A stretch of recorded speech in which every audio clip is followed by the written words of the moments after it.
Chapter 1344. There was no time to waste on Gemini's burning legion. In the Void Fortress, more dragons came out. In the void, a sandstorm appeared out of nowhere.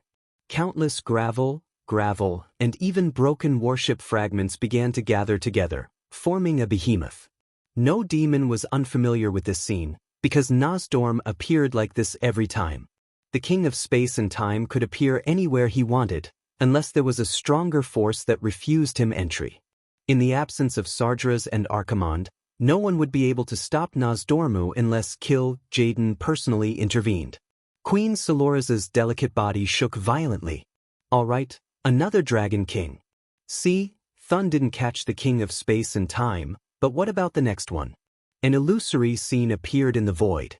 It was a green world that shouldn't exist outside the atmosphere.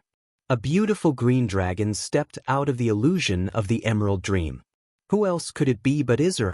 Gemini was so shocked that she almost bit her tongue off. 3 of the 4 dragon aspects had already appeared, and the last one couldn't wait. As the fiercest and highest-ranking dragon aspect, Alexstrasza didn't appear every time. Unless the main force of the Burning Legion arrived, she wouldn't appear. This time, they were 2 high-grade lords, and 3 of the 4 dragon aspects had already given face. But it should be said that they were giving too much face. This face was too heavy, so heavy that they couldn't bear it at all. Our spies have been discovered. So what? Theoretically, those big lizards can't make it back. Thun won't let go of the prey in its nest. Gemini had to take the gamble. They were betting too heavily, so heavily that it was almost impossible to turn the tables. Moreover, it wasn't like they could retreat if they wanted to. If the opposite Dragon King was the real deal, then they wouldn't be able to leave even if they wanted to.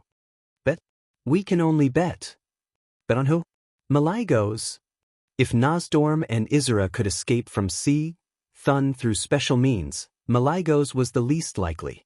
The massive amount of magical elements that the King of Magic carried would directly affect the stability of the Arcane School's teleportation portal, which made it extremely difficult for him to pass through the teleportation portal in battle. Dozens of void battleships opened fire, their demonic cannons gathering a huge amount of magic power. A few seconds later, hundreds of green beams of light pierced through the pitch-black sky and shot toward Malygos. The ice-blue giant dragon performed an amazing performance in the void. He flapped his magnificent wings and nimbly dodged the most powerful beam from the main cannon. As for the beam from the secondary cannon, he did not even bother to block it as he charged straight at him. He was as domineering and terrifying as ever. Under Malygos's lead, the dragons dodged the cannon fire while attacking the Burning Legion's fleet. He was close. He was close. It was getting closer and closer. The dragons didn't have very good long-range weapons, but this was limited to existences other than Malygos. He fluttered his huge wings and raised 2 terrifying starlights. It was a frosty brilliance that looked like starlight. It gorgeously went against the green cannon's light and crashed into the 2 destroyers at the front. Although the 200-meter-long destroyers made a serpentine maneuver, it was meaningless in the face of magic attacks that could still be controlled after they were launched. Poof! The white light shot in. In less than a second, the entire black destroyer turned into a large, bloated and ugly eggplant. Then, countless white lights flowed out of the destroyer. The spots of light grew more and more intense. The next moment, the entire destroyer exploded just like that. There was no bright but fleeting explosion, no flying debris and demonic limbs, only a huge ice coffin in the shape of a sea cucumber. Just like Malygos had done for the past 10,000 years. He was as skilled as ever. He was as arrogant as he was in the past. You lied to me. The low-level Void Lords roared in unison. They were not direct subordinates of the Gemini twins. They were only willing to come out this time because the Gemini swore that the 4 Dragon Kings were not around. These low-ranking lords of the army were willing to come and try their luck. Now, not only did they fall into the trap, but the Gemini twins also fell into the trap. Nozdormu also showed his power. Dark space-time magic that was hard to see with the naked eye attacked, easily aging the metal of the cruiser's outer shells. The demonic cannons exploded after a few shots. The other wyverns attacked, using their sharp, hard claws to squash a void cruiser like a tomato, ripping open its intestines in just a few moments and destroying it. Isra made thousands of demons fall into a dream, foolishly becoming lambs for the dragons to slaughter. This battle was more than one-sided. This was simply a one-sided beating. The Gemini twins were stunned. They had been scheming all year round and were used to being scheming, but now they were being schemed against. They could not help but laugh at themselves. Were the two sisters getting worse and worse? In the past, he was able to fool everyone, but now he was being used. At this time, the smart Gemini twins had figured out many key points. Duque indeed wanted to borrow the power of the dragons, but the four dragon kings would not be at ease if the external enemies were not stable. Just taking advantage of the time difference was not enough. Duque had dug a trap for the Burning Legion to jump into. The only difference was who jumped into it. The Gemini twins, unfortunately, became the one who got hit. Even though they did not understand how Duque could make Malygos appear in two places at the same time, they were sure that before the next regular harassment battle, the dragon's void fortress would be truly empty. Unfortunately, there would be no one else who would be the Pathfinder. The Gemini twins could not even protect themselves, so how could they care about the other lords? Elises, did you notice that this is very similar to a certain human? It's infernal affairs, indeed. Humans don't have a lifespan of 10,000 years. With Nozdormu around, nothing is impossible. The Gemini twins fell silent. So what if they guessed correctly? Everything had nothing to do with them. Ever since the defeat in the ancient war 10,000 years ago, when the largest fortress in the Twisted Void was destroyed, they were pushed to the bottom by the angry Sargeras, and almost became the lowest existence in the army. In these 10,000 years, the army worked hard to recover, and they also tried their best to climb back up. After climbing for 10,000 years, they finally returned to this position. Who knew that they would suffer a crushing defeat again? They had already lost Jaden's trust, and the days ahead would definitely be even more difficult. Not to mention that there was no evidence to prove that Duque was the infernal affairs. Even if there was, they would not expose it. In their hearts, a new idea was born. Chapter 1345. With the support of the magic net and the cover of the illusions, Sapphiron, who was just an ancient dragon, was able to put up the numbers of a dragon aspect in the form of an elemental creature. If there was an all-star MVP election for this battle, Sapphiron would definitely be the winner. Duque and Sapphiron combined their wills and swept through the scattered demons. Because Sapphiron wasn't a real dragon, he could do many things that dragons couldn't. With a beautiful S-shaped maneuver, Duque had Sapphiron dodge a series of demonic cannons. The battleship and two destroyers in front of him was the last organized resistance. There weren't many bullets, but they couldn't stop Sapphiron's advance. Sapphiron charged forward like lightning, his blue and white figure drawing a continuous arc in the void. He didn't stop for a moment. All the cannons were like fireworks in a grand festival. They were beautiful but useless. He brushed past Sapphiron, who was disguised as Malygos, by a hair's breadth. Dozens of magic arrays with complicated blue and white patterns hovered around him like loyal guards. They kept releasing elemental beams of different colors to kill the demons that were scattered around. He wasn't just shooting in a straight line. In the void, he would slightly shake up, down, left, or right, and the beams would fly to who knows where after a certain distance. Sapphiron's concentrated attacks were like blooming chrysanthemums, full of arcs. If the demons weren't careful, they would be hit. Once mobility decreased, even the strongest demon was just a target. Don't come over. After I enter the battleship, just help me kill the other demons, Sapphiron ordered in the form of Malygos. There weren't many blue dragons in the void battlefield, but when their boss wasn't here and there were no new orders, the other three dragons would choose to follow the orders of a higher level dragon. Everyone was just surprised that Malygos was so fierce today. First of all, the accuracy of his long-range magic had greatly increased. Then, why was he interested in these battleships that had destroyed who knew how many? As a creation of the Titans, the Burning Legion's battleship had the same structure as the one that a certain someone had boarded 10,000 years ago. If Sapphiron was a real dragon, It would not be easy for it to enter a warship that was more than 3,000 meters long. Not Saffron. He easily stuck to the outside of a demonic cannon, taking advantage of the gap between shots. The frost elements easily infiltrated the inside of the barrel. Originally, the battleships were piloted by the Titans and their creations, so they naturally had complete defensive measures. Unfortunately, the ones controlling the battleships were a group of crude demons. It wasn't an easy task to find someone who was willing to be a cannoneer among the irascible demons who advocated close combat but didn't have a high status. Those who could barely aim and fire their cannons were already qualified demon cannoneers. Of course, the little demon cannoneers couldn't understand what reverse charge was. When they reacted, a guy who looked exactly like Maligos in human form was already standing next to the cannon. His body was a humanoid made of frost elements, and the controller was Duque. With just a cold snort, the end of these imps had arrived. The intense collision between magic and the evil life form had caused the smell of blood to overpower the air purification ability of the warship's ventilation system. The silver-black corridor turned from colorless to colorful in an instant, drenching the surface. A faint ice shield covered Maligos from all directions without any blind spots.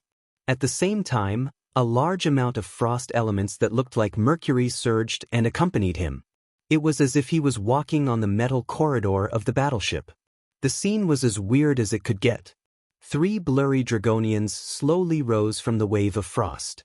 These 2 fellows, who looked like dragon men but were actually elemental creatures, guarded Maligos from both sides and behind with double-headed machetes in their hands. Therefore, if any attacker wanted to attack him directly, they could only attack from the front. A few icicles shot out, easily dispersing the shadow arrows fired by a few Eridar warlocks. When he walked into a hall, a Lord of the Abyss came along the spacious hall, waving a double-headed beheading sword and charging at him. However, the powerful slash suddenly froze when it was 2 meters away from Maligos. It was as if there were 2 boulders weighing thousands of kilograms, one on the left and the other on the right, pressing down on the broad blade. Maligos, who was wearing an ice-blue robe, said softly, "Scram!" This enormous demon, which weighed at least 10 tons, was sent flying faster than a kite with a broken string. Is this the strength of a Dragon King Guardian? A mysterious smile appeared on Maligos' face. It's not like guess. That's what his expression said. Since it was a disguise, it had to be done perfectly. While completing the mission, Duque did not forget to ask for some benefits. Pretending to be Maligos and showing off his might was a requirement of the mission, but at the same time, it was convenient for a certain Dragon King to take the blame. 2 words came out of Maligos' mouth lightly, "Ice seal." In the next moment, the ice elemental energy that surged out from the weave turned everything in sight into ice sculptures. The road to the bridge was now unobstructed. Maligos moved forward with his head held high. Be it the heavy gate or the complicated magic formation, nothing could stop him for even a second. All the defenses were destroyed under the impact of the violent elemental magic. He took 81 steps forward. A total of 81 traps were destroyed. When the last door fell down, Duke saw his target, the Eridar twins, just as he wished. The Gemini stared at Maligos for a full 3 seconds before sighing at the same time. "I knew it. You're not Maligos. That big blue lizard isn't as showy as you. I wasn't sure before, but now I'm completely sure. You're not Maligos. You're Duke Marcus, a newly advanced demigod who entered the divine realm as a mortal. Do you have anything else to say before you kill us?" Aureus and Queen Salo Ras were convinced, but they knew that they would not be able to escape today, so they wanted to confirm it at the very last moment. Duque was not surprised that they were seen through. The Eridar Gemini were masters of disguise and working behind enemy lines. To them, his illusory disguise was clumsy. So, Duque removed the illusion and revealed a human body made of frost elements. However, the figure was exactly the same as Duque's. An elemental body, Saffron's soul, and Duque's will. This combination surprised even the knowledgeable Eridar Gemini. Duque smiled. "Make your choice, Gemini. Will your soul be destroyed, or will you leave behind a small hope for a comeback?" Chapter 1346. The two identical beautiful faces of Aurelia and Saloras were shocked at the same time. They couldn't believe their ears. In the past 25,000 years, it had always been Eridar who incited the enemies to surrender and rebel. No one had ever dared to incite the core of the Burning Legion, the Eridar family, to betray the Burning Legion. At this moment, there were two junior Void Lords between Duque and Gemini. In addition, there were more than 30 demon guards and elite Eridar warlocks waiting for them. To finish off the demons, killing them was not enough. As long as their souls could return to the twisting nether, the demons could endlessly run back to their corpses. But what if their souls couldn't return? Before Gemini could react, the elemental energy around Duke suddenly surged. The high-purity ice elemental energy that was originally surrounding his body suddenly shot forward, and a silver spiral of frost shot out like lightning. The spiral energy took less than 1/100th of a second to travel more than 10 meters. When it reached the top of the demons' heads, it suddenly exploded like a bomb. The frost elementals, which were originally in a slurry, turned into a blossoming bomb. The radius of the explosion expanded by at least 100 times. The dense frost elementals penetrated everything in their path at lightning speed. Of course, the objects they were referring to were the two Void Lords and the demon guards. In the blink of an eye, the two Void Lords, including the two Void Lords, were all obliterated within the 100-yard radius of the elemental spiral. But this was only the beginning. When the frost element seemed to have expanded to its maximum range, it suddenly continued to shrink inwards until it shrunk into 9 fine spiral cones. Then, it continued to explode outwards at an even greater speed, piercing through even more demon guards. Then they shrank and expanded again. This happened 3 times in a row. The maximum range of the frost elementals had expanded to almost the entire bridge. When the last spiral of frost elementals covered the entire bridge except for Gemini, they did not continue to spread. Instead, they gathered back and condensed into silver bullets that shot towards the demons that had yet to fall to the ground. After penetrating the ice elementals of the demons and unleashing every last bit of the spiral energy, the ice elementals finally exploded and fell back to the undulating elemental wave beneath Duque's feet. The silver-white frost reflected the lights on the bridge, making Gemini's face increasingly gloomy. All of this took a long time to describe, but in fact, from the time Duque released the frost elemental spell to the time he cleared the area, only 3 breaths had passed. A large number of demon elites, including 2 low-grade demon lords, had disappeared without a trace. The difference in strength was very obvious.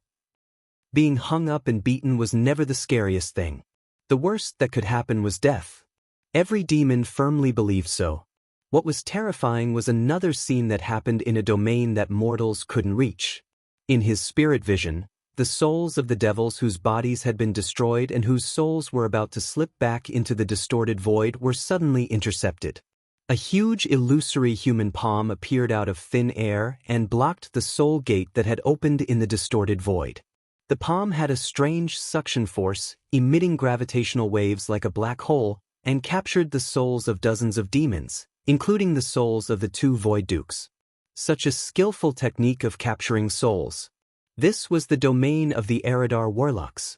However, Duque's next move was to summon a dazzling golden flame. The flame with a holy aura roasted these twisted evil souls. Except for the 2 Void Dukes, all the souls of the devils had completely disappeared from this universe. There was no resurrection. Even the devil leader in charge of the distorted void did not know why some of the devils should have died, but their remnant souls did not return to the distorted void. In the boundless universe, losing a few dozen demon souls was nothing at all.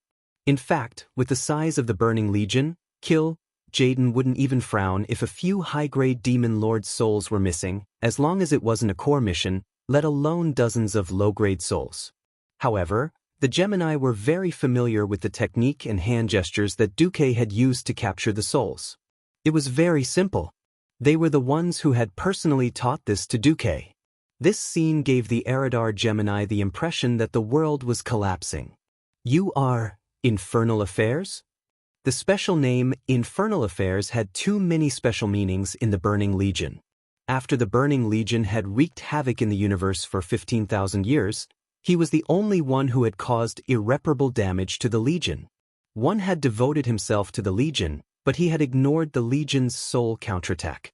At the crucial moment, he had turned against the Legion and foiled Sargera's plan to descend into the world of Azeroth. He had even blown up the Legion's largest void fortress. If the name Infernal Affairs was combined with the name Duke Marcus, the Gemini were shocked to find that the legend of this name was still continuing. In Karazhan, he had stabbed Medivh, who had been possessed by Sargeras, to death, and kicked the Burning Legion's leader, the King of Demons, into the bottomless abyss. In the Battle of Mount Hyjal, he had also stabbed Archimonde, one of the two commanders of the Legion, in the chest with a magnificent backstab. They had thought that another person who could be called the enemy of the Legion had appeared in the world of Azeroth. Who knew that these two people were actually the same person? If it had been someone else, the Gemini might have argued. Even if they lost, they would have ruthlessly suppressed the other party's momentum. The pursuit of billions of demons. The boundless rage of the King of Demons. The hatred of the Legion that had destroyed countless stars. But if the other party was Duque, who had killed two of the Legion's three powerhouses and blown up billions of demons, then threats and harsh words would all be a joke. In response to the Gemini's question, Duque did not answer yes or no. The air became silent for a while. The Gemini's heart skipped a beat. At times like this, the air suddenly became silent. After all, this meant trouble. The Gemini looked at each other. Queen Saloras said, "Sir Marcus, what do you want to obtain? Even if you die and return to the distorted void, what can you obtain?" The Gemini trembled and did not answer. Duque continued, "Is it kill Jaden's final disappointment? Or the right to be the vanguard in the next battle? Oh, maybe it will even make history for Eridar's female demons." The Gemini trembled even more violently. Duque did not show them his bargaining chips, but pointed out that they did not exist. This was even more unbearable for them. For Eridar, who was famous for conspiracies and dark magic, this was the greatest humiliation and failure. As for what the Gemini thought about this, the Burning Legion never cared about the thoughts of the losers. Chapter 1347. In the original history, the Eridar twins were like fish in water until the warlocks captured them when they were rebuilding the Black Sickle Council. They were enslaved by whipping them and using demonic spells. That was how they were forced to become enemies of the army. It was not easy to make these two sinister and cunning female demons betray the Burning Legion, because Kil'jaeden was the most vengeful. Didn't you see how Kil'jaeden, commonly known as the Egg, chased after the Lich King for dozens of years? They were unwilling to betray because the price was too high. How to lower the price of the Gemini's betrayal was a skill. The staunch supporters of the royal path would choose to strengthen themselves. Duque, who had a high and low moral integrity, was already giving them face by not taking the evil path. Why would he talk about morality with the demonesses? He directly pointed out their weakness. Their repeated failures had made Kil'jaeden lose patience with them. They could either become cannon fodder or rely on Duque. There was no third option. Although the Gemini's current predicament was all because of Duque, Duque threw out the bait to force the Eridar Gemini to betray them, not because he wanted to save the demonesses, but because he wanted to destroy the Burning Legion more efficiently. Of course, the ones who understood their own people the most were their own people. After being a Void Duke, Duque had a deeper understanding of the power struggle among the demons. Similarly, Duque, who was familiar with the original history, had a more accurate grasp of the Gemini's personality. "Don't worry, I won't ask you to be a meat shield or a vanguard." Duque's words struck a chord in the Gemini's heart. In history, the Black Sickle Council, which was made up of warlocks, was extremely weak. One abyssal lord had destroyed almost the entire Black Sickle Council. The shaman then discussed life with the 4 elemental lords and formed a pan-Azeroth formation to fight against the Burning Legion. The Black Sickle Council did not have much to offer. They could only capture the poor Eridar Gemini and use them as warriors to fight. Unbeknownst to them, although the Gemini had great magic attainments, they did not like to fight. The Gemini were still best at scheming. Even if they were forced to fight against a strong enemy, they would still want a strong vanguard to fight at the front. In a sense, Duque's promise that he didn't need them to fight head-on was already an enticement. So when Duque said, "I want you to provide the Burning Legion with the absolute truth every month," the twins weren't surprised at all. Sure. No problem. Wasn't it just intelligence? Just give it to him. As long as he could get out of this predicament, Gemini's promise was so straightforward that Duque sneered out of anger. Yes, there were many types of spies, but the most famous ones were naturally double agents. Gemini had never been someone who knew what loyalty was. Perhaps they thought that he, Duque, was still too young and easy to fool? Or it could be said that the information they gave him was true, but the order was secretly changed. In this way, even if every piece of information was true, by changing the order to mislead, they could still come up with the opposite conclusion. If Duque wasn't an experienced transmigrator, he had watched spy movies, he would have been fooled in minutes. If this still couldn't be confirmed, Duque had been using the system ELF's lie detector to give an unqualified evaluation, which further confirmed Duque's thoughts. Duque's face darkened. "It seems that you don't know me well enough and think that I'm a master who is easy to fool. Since I've chosen you as my targets, you have no room to resist. I hope that in the coming days, you can remember this." The twins were obviously shocked that their thoughts were seen through. Because conspiracies had nothing to do with power, it was purely the experience of wisdom and experience.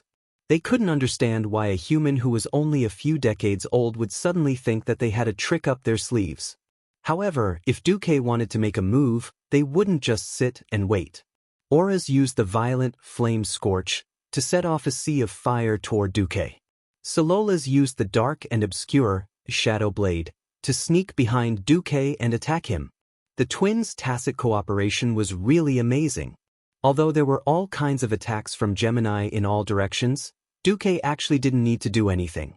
He just needed to follow his heart and point out the general direction to deal with them, and the elemental emissaries would naturally do the work for him. In front of him, the fire demon manager Majoris suddenly appeared and used an exquisite and magical unknown fire magic to surround the front half of Duque's body in a hemispherical shape. Not a single bit of the female demon's flames could splash into the defense constructed by Majoris. Instead, her flames were swallowed and became part of the fire element controlled by Majoris. Behind him, the Black Witch Farina, who suddenly appeared in front of Duque's back, didn't move her feet, and her whole body turned into a dark human figure. As soon as the shadow energy from all directions got close, the magic-constructed shape collapsed, and like moths flying into a flame, they were sucked into the beautiful and coquettish figure. Shock immediately froze on Gemini's face. They had imagined that there would be a gap between them and a demigod, but they didn't expect the gap to be so huge. In the elemental domain, they were the ones who were completely beaten up. Unless they could find a form of power that was completely different from Duque's, they had no chance of winning. Duque sneered and raised his left hand. "Don't think that only Kill Jaden can control the soul and make anyone whose soul is captured suffer a fate worse than death. I know this trick too." Unlike the ever-changing and more basic elemental magic, shadow magic could be said to be Duque's cruelest trick. Since the opponent was a demon, Duque had no scruples. He sublimated the tricks from the Burning Legion and used them on Gemini. Dark energy was terrifying. The essence of dark energy was to burn the life and soul of a creature and turn it into energy. The soul shatter, which was derived from negative and crazy soul magic, inherited the cruel characteristics of the warlock magic. As long as more fire element was used as the basic fuel, it could ignite all the souls in the world. Almost instantly, Gemini's whole body was suddenly ignited. It was as if there was a black hole in her body, endlessly sucking in their souls to continue the burning of the flame. At the same time, countless small holy light spiraling swords flew out of Duque's body and flew in all directions in a magnificent and complex trajectory. Finally, they landed on Gemini and cut their bodies. This was a double torture of the soul and the body. And the third move, Mind Blast. Chapter 1348. This psychic blast was not the usual psychic blast. The signature skill of the Shadow Priest would not cause too much damage to the Gemini who was good at using dark energy and shadow. The core of the psychic blast was the terrifying mental impact. The impact was secondary, and the private goods mixed in was the main point. In the image, Kill, Jaden, with only half of his body exposed from the portal, lay dead again and again in the Sunwell Highland. The Egg Elder roared, struggled, and angrily used its signature skills. There were many skills that the Egg Elder had not used for more than 20,000 years. Through the System Genie's 3D imaging, the image was almost completed frame by frame. Then, using the blurry feeling of a certain someone traveling through time and space, the quality of the image was degraded to create a more realistic effect. The final finished product was this scene where the Burning Legion was defeated once again. In the Gemini's heart, there was a huge wave of emotions. Because of the burning of the soul and the body, the pain was unbearable, but the collapse of the faith in the heart was the biggest blow to them. As the intelligence experts of the Burning Legion, even if they were no longer in an important position, they still vaguely understood the possible next step of the Legion. After the Alliance guarded the Dark Portal, the Legion changed their target and no longer focused on attacking the Dark Portal, which had the weakest defense in Azeroth.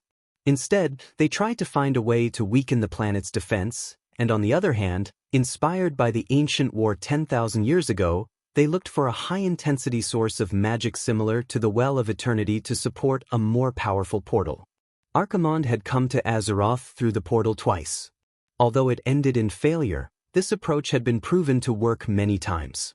The Sunwell, which had part of the magic of the Well of Eternity, was obviously the next target of the Legion. Now that Duque had announced to them the fate of Kill, Jaden being killed in the Sunwell Highland, how could the Gemini not be shocked? In this way, was this man who had become a demigod not destined to destroy the three heads of the Burning Legion? If even Kill, Jaden was defeated, and if Duque came up with some strange idea and blew up the Twisted Void, then the Burning Legion would really be finished. If the Burning Legion had to choose the most likely nemesis, Duke Marcus was definitely worthy of it. Alright, now that I've displayed my wisdom and muscles, and even brought out the lethal weapon known as Fate, it's time to make a decision. Gemini suddenly discovered that the pain in her body instantly disappeared without a trace. Their limbs were all scorched black, and they lay heavily on the ground, their bodies drenched in sweat. Ignoring the weakness of their bodies, they struggled to support their arms with their elbows against the floor of the bridge so that they could look up at the demigod, an existence even more terrifying than a true god. Although Azeroth and the other true gods were strong, weren't they still beaten by Sargers back then? There had never been anyone like Duque who could foresee the enemy. If he could foresee everything, in theory, all conspiracies would be ineffective against him. If they were still the capable subordinates of Kill, Jaden more than 10,000 years ago, they might be interested in challenging their ultimate enemy, Duque, to see if he had really expected everything. Unfortunately, things were different now, and they no longer had the confidence to do so. Gemini looked at each other and said at the same time, "You'll get the information you want." "Very good." Duque raised his chin slightly and looked down at the Eridar Gemini at his feet. "Send the information to the Karazhan. Use any method to send it to a certain heroic spirit." After saying that, Duque began to approach the control area of the bridge and tried to put his hand on the control panel. "It's useless." Queen Saloras smiled bitterly. "Do you think that after you sneaked into the Twisted Void and did so many things, the Burning Legion really didn't have any countermeasures?" Duque raised his eyebrows. Elises continued, "All battleships are installed with at least one set of countermeasures. Once the system determines that the intruder's strength is far greater than the demon on the ship, it will start the self-destruct sequence. In fact, before you attacked the bridge, the self-destruct system had already been activated, and all the important data had been destroyed." Duque was like a dog. It wasn't easy for him to come to the void, and the Dragon Slumber Temple had even allowed him to enter the magic net. He had come to cause trouble in the name of official business, but he was actually intercepted? Why hasn't it self-destructed yet? Sargeras ordered the creation of this system to cause more damage to the enemy, and we haven't completely lost the ability to fight. However, it won't be long. Almost as soon as Saloras finished speaking, Duque's system genie began to jump with warning prompts. Warning! Warning! High energy reaction detected.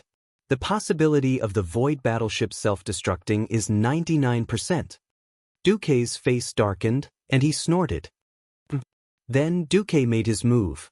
The icy starlight was like the tip of a spiral sword, and the infinitely extending ice was an extension of the sword tip. The white light that surged out like a volcanic eruption instantly filled the entire bridge. The Gemini screamed at the same time. They could clearly feel that their souls had been frozen, and then a large piece had been ruthlessly cut out. Cultivation had kept a portion of their souls in the distorted void, and now a large piece of their souls had fallen into Duque's hands. Just now, Duque had used his actions to prove that since Jaden could destroy them by igniting their souls, he could do it too. In a sense, the worst situation had occurred. They had been strapped with explosives, and there was more than one person who could press the button. From this moment onwards, they were really walking on a tightrope between a mountain of knives and a sea of fire. If they were not careful, they would be consigned to eternal damnation. Of course, Duque wasn't that kind of disgusting boss. He wanted the horse to run fast, but he didn't want the horse to eat grass. As their bodies were being destroyed, the Gemini suddenly discovered to their surprise that the amount of their souls had decreased, but their strength had increased. Before they could cheer, their bodies were pierced by the icicles. Then, their graceful bodies, along with the collapse of the ice and the explosion of the battleship, turned into dust in the universe. Elemental bodies didn't fear explosions. Duque turned back into Maligos's dragon form. After leaving the explosion range of the Void battleship, he sensed the surroundings and found that the battlefield was basically clean. The adult dragons of the tricolor dragon tribe, under the leadership of the ancient dragon, surrounded the last demons that tried to resist.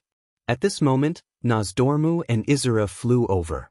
The three demigods communicated with each other mentally. Did it work? Nozdormu asked. It should be no problem. This can at least buy us 24 hours for Azeroth. Duque nodded. That's great. Izura was a little excited. Chapter 1349. From the Burning Legion's point of view, since the Eridar Gemini had been used as cannon fodder, it proved that the 4 dragon aspects that should have been in on Courage were still in the Void battlefield. So it didn't matter if they were defeated or not. After all, they had already completed their task of delaying the dragon aspects. What Duque needed to do was to make use of the time difference. At this moment, deep within the Courage Holy Temple, the fierce battle was still going on. Haha. You will all die. Those who go against my will be destroyed. From the sound of it, it sounded like a vicious villain announcing his evil declaration.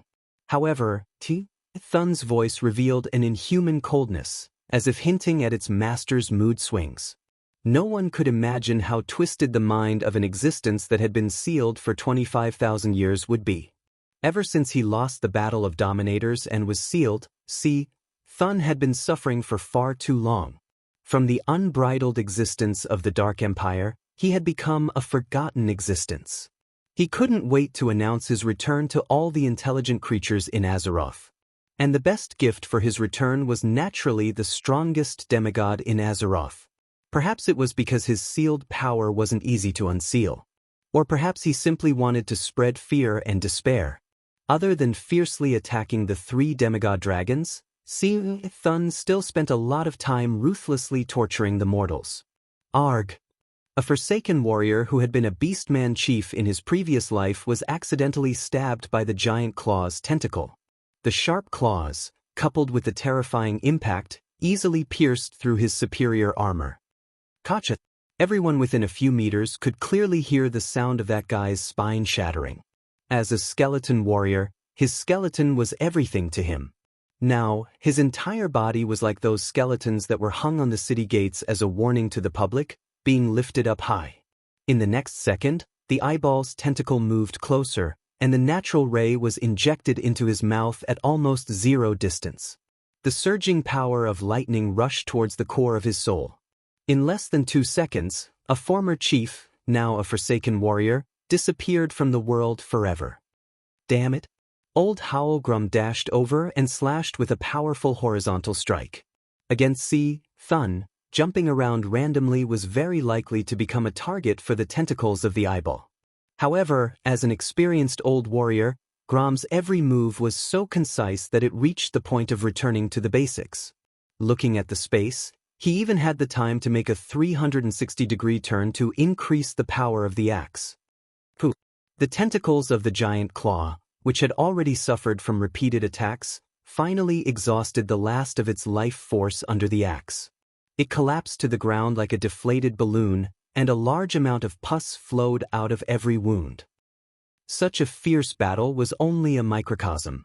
The focus of the true battle was still the 3 dragons and 1 ancient god. Giant dragons, creatures at the top of the Azeroth food chain. Dragons were strong, but they were never invincible.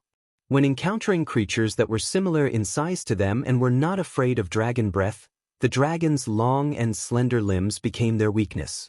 In this hemispherical underground space with a radius of 1,000 meters, it seemed extremely vast, but for the dragons, it was still narrow and lacked space to maneuver. When Nozdormu and Isra left, Duque immersed his mind in the magic net to control his clone in the void battlefield. The battle situation became worse. Even though C. Thun's strength had not fully recovered, as a powerful tentacle monster ancient god, group battles were his forte. On the other side, Alexstrasza and Malygos clearly did not cooperate with Onyxia. At first, the 3 dragons simply divided the battlefield into 3 equal parts, each occupying 120 degrees. They soon realized that this did not work. The experienced C. Thun had long since hated attacking the Red Dragon Queen. As a life-giver, she had almost unlimited recovery ability. Onyxia, on the other hand, was different. As a demigod dragon, Onyxia's strength was on the lower end. She could not compare to the 5 dragon aspects, who were at the peak of demigod combat power. During the battle, she also encountered a problem. She needed to fight with Malygos for the control of the elements in the surrounding space. What was worse was that her control of the fire element, which she was best at, was practically fighting with Malygos' favorite ice element. The situation in front of her was a classic case of 1 + 1 = 2. And when he keenly noticed that she was seriously injured and had not fully recovered, C. Thun immediately focused his attacks on the Black Dragon Princess. Rumble! First, 8 giant tentacles burst out of the ground, covering Onyxia from 8 directions. She had no choice but to flap her wings and fly into the air. After all, in a competition of brute force in front of an enemy of similar size, the absolute strength of the dragons was at a disadvantage. In the next moment, more than 20 tentacles of the giant eye suddenly broke through the ceiling of the cave, and the eyeballs under the purple eyes shot out beams of light at the speed of light. The low frequency of the shots had the sharpest destructive power. Even if it was not concentrated, it was still an attack that had to be avoided. At this moment, Onyxia was shocked to find that she had been forced into a dead end. Because C. Thun's largest eye was staring at her without blinking. This was like hunting, where the released hound drove the prey to the hunter's gun. Not good. Onyxia flapped her wings 3 times in an attempt to use irregular flight trajectory to avoid C. Thun's ultimate move. The giant eye's rotation was too fast, and as a giant dragon, the target was too big. There was no way to avoid it. At this moment, everyone saw C. Thun's large eye bulge, and then a wide-area bombardment that covered 2 football fields followed. That thick red beam of light was no less than a full-force attack from the city in the Sky Dalagen. This terrifying attack from the main cannon of the stronghold looked like a solid object. It was as if C. Thun had taken the red laser sword from Star Wars and stabbed it directly at Onyxia. In just 1/100th of a second, it conquered the distance of 500 meters and stabbed at the Black Dragon. The only thing the Black Dragon Princess could do was breathe out her famous deep breath in an attempt to compete with energy. Unfortunately, the strength of the 2 sides was not on the same level from the beginning. The blazing dragon's breath seemed weak under C. Thun's main cannon, which was even hotter. Onyxia's deep breath, which gathered all of her strength, finally failed after resisting for a few hundredths of a second. The beam of light pierced through the dragon's breath and went straight in the direction from which the dragon's breath came.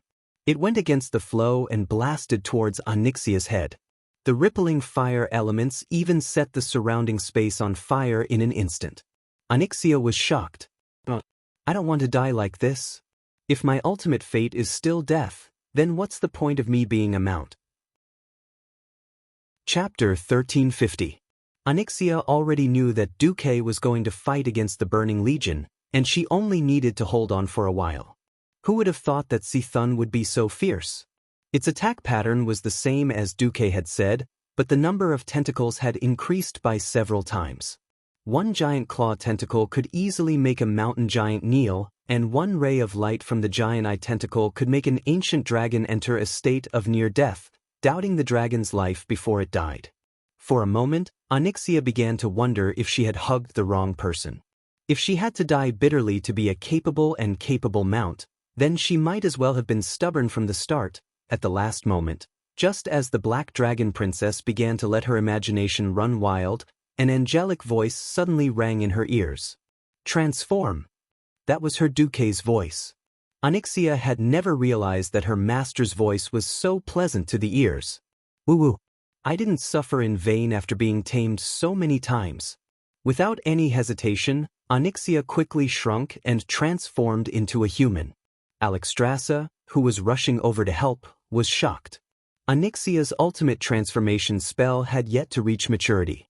Transforming into a human would certainly reduce the area of attack, but at the same time, her defense would inevitably be greatly reduced. If she was hit in her dragon form, there might still be some scraps left, but if she was hit in her human form, there would be nothing left. Immediately, the Red Dragon Queen saw the purple and blue light that appeared behind the princess at the critical moment, the light of the portal. Her heart immediately returned to her chest. This kid is finally back. Duque suddenly pulled and immediately pulled the humanoid black dragon out of Thun's main cannon's killing range.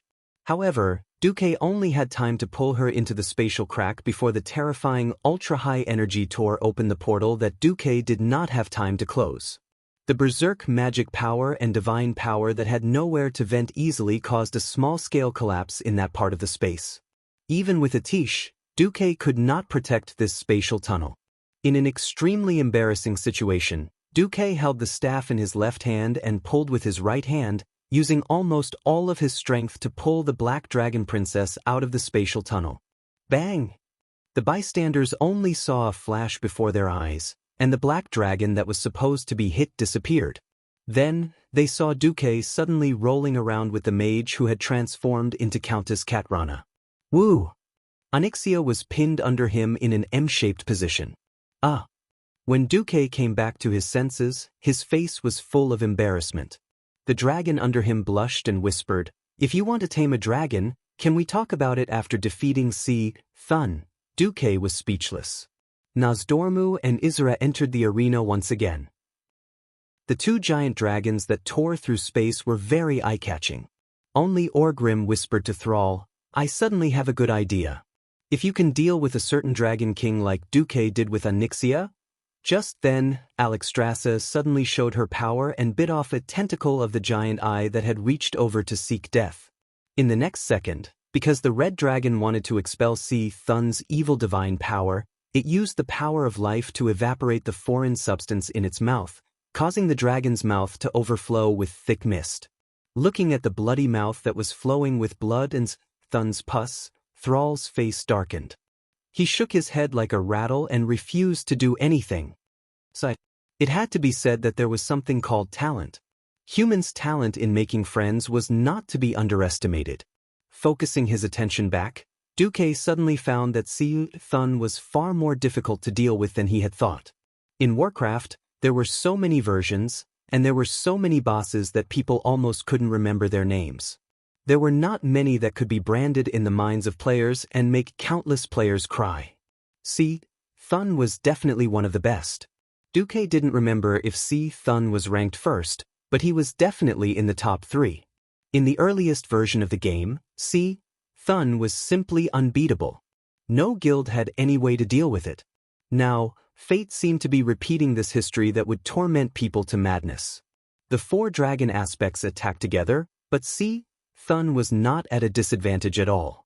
So what if his body was injured? Its ability to recover seemed to be endless. Its body could be regenerated if it was bitten off, and its tentacles could also be regenerated if they were broken.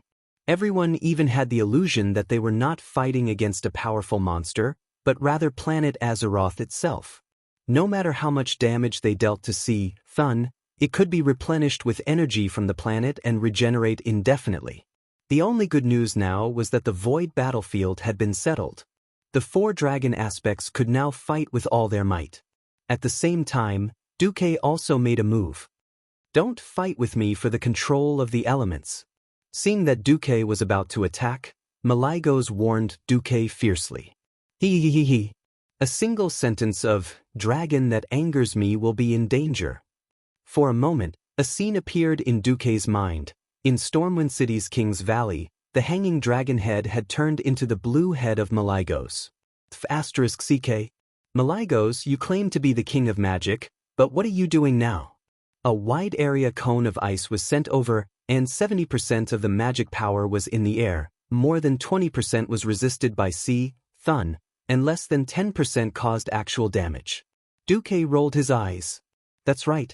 Malygos considered himself the world's strongest ruler of magic, and in terms of magic power output, he was indeed above Duque.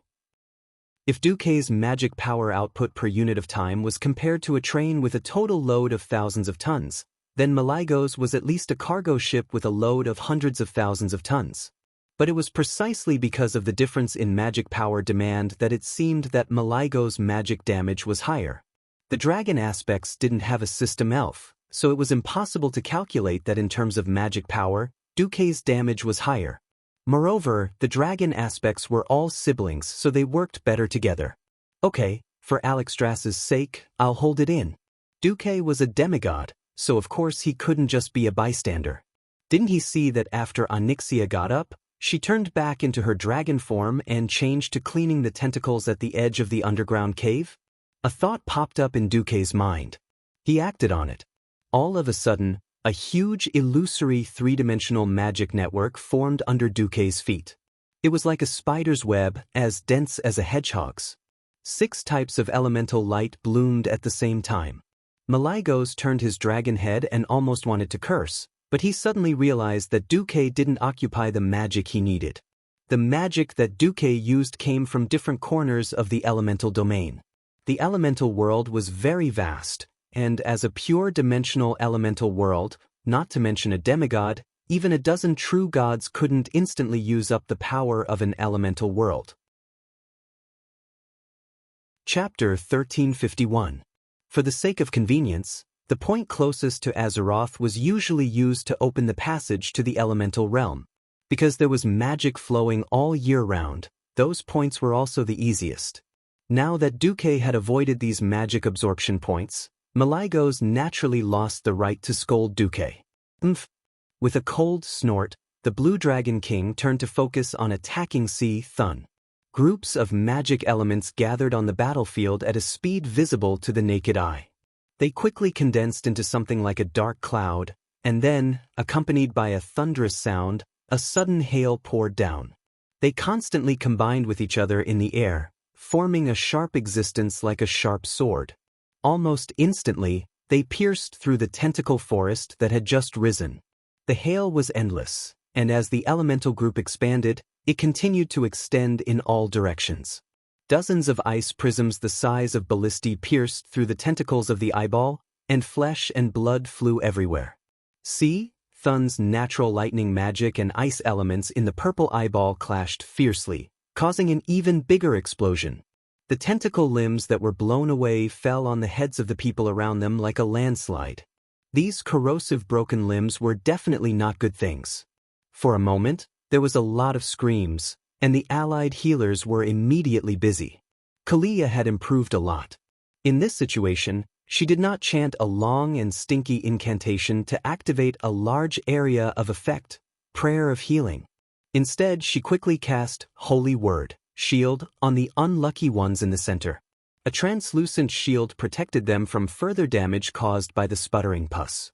When the 7 guys all had shields, it was just in time for the Holy Knights to quickly heal them with Holy Light Flash. The chain of healing could be said to be perfect. Every unlucky guy cast a grateful look at Kalia. Seeing that Maligos didn't care about the life and death of mortal heroes, Duque was even more certain of his thoughts. Beside him, 6 elemental creatures of different forms emerged. They formed an even larger composite magic array and chanted loudly. The rhythmic incantation gathered 6 invisible forces in the air, which eventually converged on Duque. Not only did the sea Thun's tentacles around Duque bounce back as if they were struck by lightning, even the nearby air pressure dropped a bit. The magical elements summoned by Maligos in the air suddenly paused, and then quickly dissipated as if blown away by a strong wind. In the blink of an eye, they disappeared without a trace. On the ground, the violent wind that was stirred up out of nowhere carried the scattered gravel and spun into the air. They gathered together in a frenzy, forming a huge sand tornado, surrounding Duque like the most loyal guards. In the blink of an eye, the massive magic array beneath Duque's feet revealed the shadows of weapons that were suspended in midair at a perpendicular angle to the ground. This is Dark Strike? Wild Blade? Spider Devil Spike? Undefeatable Will? Countless weapons hung in the air, and many people recognized these epic weapons from places such as the Molten Core, Blackwing's Nest, Naxxramas, and Mount Hyjal. No one knew what Duke was trying to do by summoning the projections of these weapons. Even more so, no one understood why huge wheels appeared around Duke's body. They only heard Duke's incantation sounded, "I am an illusory man. The dream is the body, the will is the blood. Magic is the sky, glory is all. Peaking at fate, traversing the past and the present. Through countless battlefields, never once defeated. Unaware of life. Fearless of death. I have never been defeated. I have never been understood. Standing at the peak of time and space, intoxicated in victory. Past lives have never had meaning. This life is only born to protect. Therefore, I hereby declare, Wheel of Victory never stops." With the incantation, more weapons were constructed in the magic circle, and they began to turn from illusory to real. First, the translucent dotted lines became real outlines, then the materials used to construct the weapons were restored, the magic circle sealed in the weapons by skilled craftsmen when the weapons were cast was restored, the corresponding energy was injected, and finally, the age of the weapons was restored. At first, there were 10, 20, then 100, 1,000, countless weapons formed an enormous wheel, spinning crazily, just like the wheel of history, rolling forward, unstoppable. The wheel rolled forward, crushing anything that belonged to C. Thun. At this moment, the heroes felt that a string in their hearts was faintly touched. Many figures and things appeared in front of them, as if they were seeing the shocking battles that Duque had experienced under his leadership. This was not like a historical drama made up by bards, but an illusion that really existed in history. The power that Duque had at this time was based on the chain of victories piled up. And Duque seemed to be pushing the wheel of fate extremely smoothly, faster and faster. Only in this way could all resistance be crushed. C. Thun's tentacles, which had annoyed the 4 dragon aspects, were almost instantly destroyed as soon as they appeared. A smaller eyeball tentacle? Obsidian Blade had long been hungry and thirsty, and with a slash, the weapon and the tentacle were destroyed in an instant. A smaller claw tentacle? Claw of Lava Rage, went up and tore it apart. Giant Eye tentacle? 3 hands of magic simultaneously used, counterspell, instantly stirring up the elements, enough to make the eyeball tentacle choke back the whip magic like it was constipated. The only problem was the giant claw tentacle. Even though it was like a torrential rain pouring down, nailing more epic-grade weapons fiercely, this powerful tentacle still whipped and attacked all the targets it could hit regardless. However, the fact that Duque could flatten so many annoying tentacles in one breath not only shocked the mortal heroes, but even the 4 dragon aspects were surprised. Suddenly, everyone only saw a blur in front of them, and 4 huge lips, like walls growing out of the ground, spun and wrapped around Duque. In the gap between the lips, everyone could even see some teeth that weren't too big but were extremely sharp. Obviously, the owner of this wriggling mouthpiece was Thun. The size of this mouthpiece alone was enough for mortals to look up at. The heroes not far away could even clearly smell the stench. Everyone had read Duque's strategy, and everyone knew that the most important part of the strategy was that someone had to be swallowed by Thun, but that was disgusting. Chapter 1352. Just in case, Duque activated Ice Barrier in advance. He didn't have the thought of using his delicate skin and tender flesh to resist the sharpness of Thun's mouth, which had thousands of sharp teeth. As expected, after entering, Duque felt countless sharp teeth scraping against the ice formed by highly condensed ice elements outside the barrier. Fortunately, it was his senses and not his sense of hearing that came into play. Otherwise, wouldn't the sound of countless claws scraping against glass kill him? Wait a minute. Something's wrong. He had never heard of Thun's huge mouth swallowing people with so many teeth. If even a mage like Duque found it hard to deal with, then wouldn't the other unshielded professions be done for? Duque came back to his senses and looked at the system notification. Warning! Warning! You have been swallowed by the descendant of Oro of the sandworm race.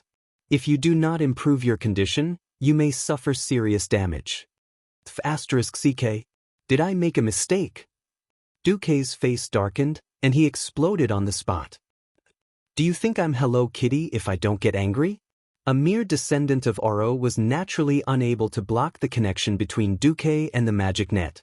A huge amount of ice elements began to gather in the descendant's body. Saffron! Duque shouted in his soul. Understood, Ice Dragon replied on the spot. The layer of ice in Oro's heir's throat was growing thicker by the second, and in the span of a few breaths, it had turned into a giant block of ice that was firmly lodged in its throat.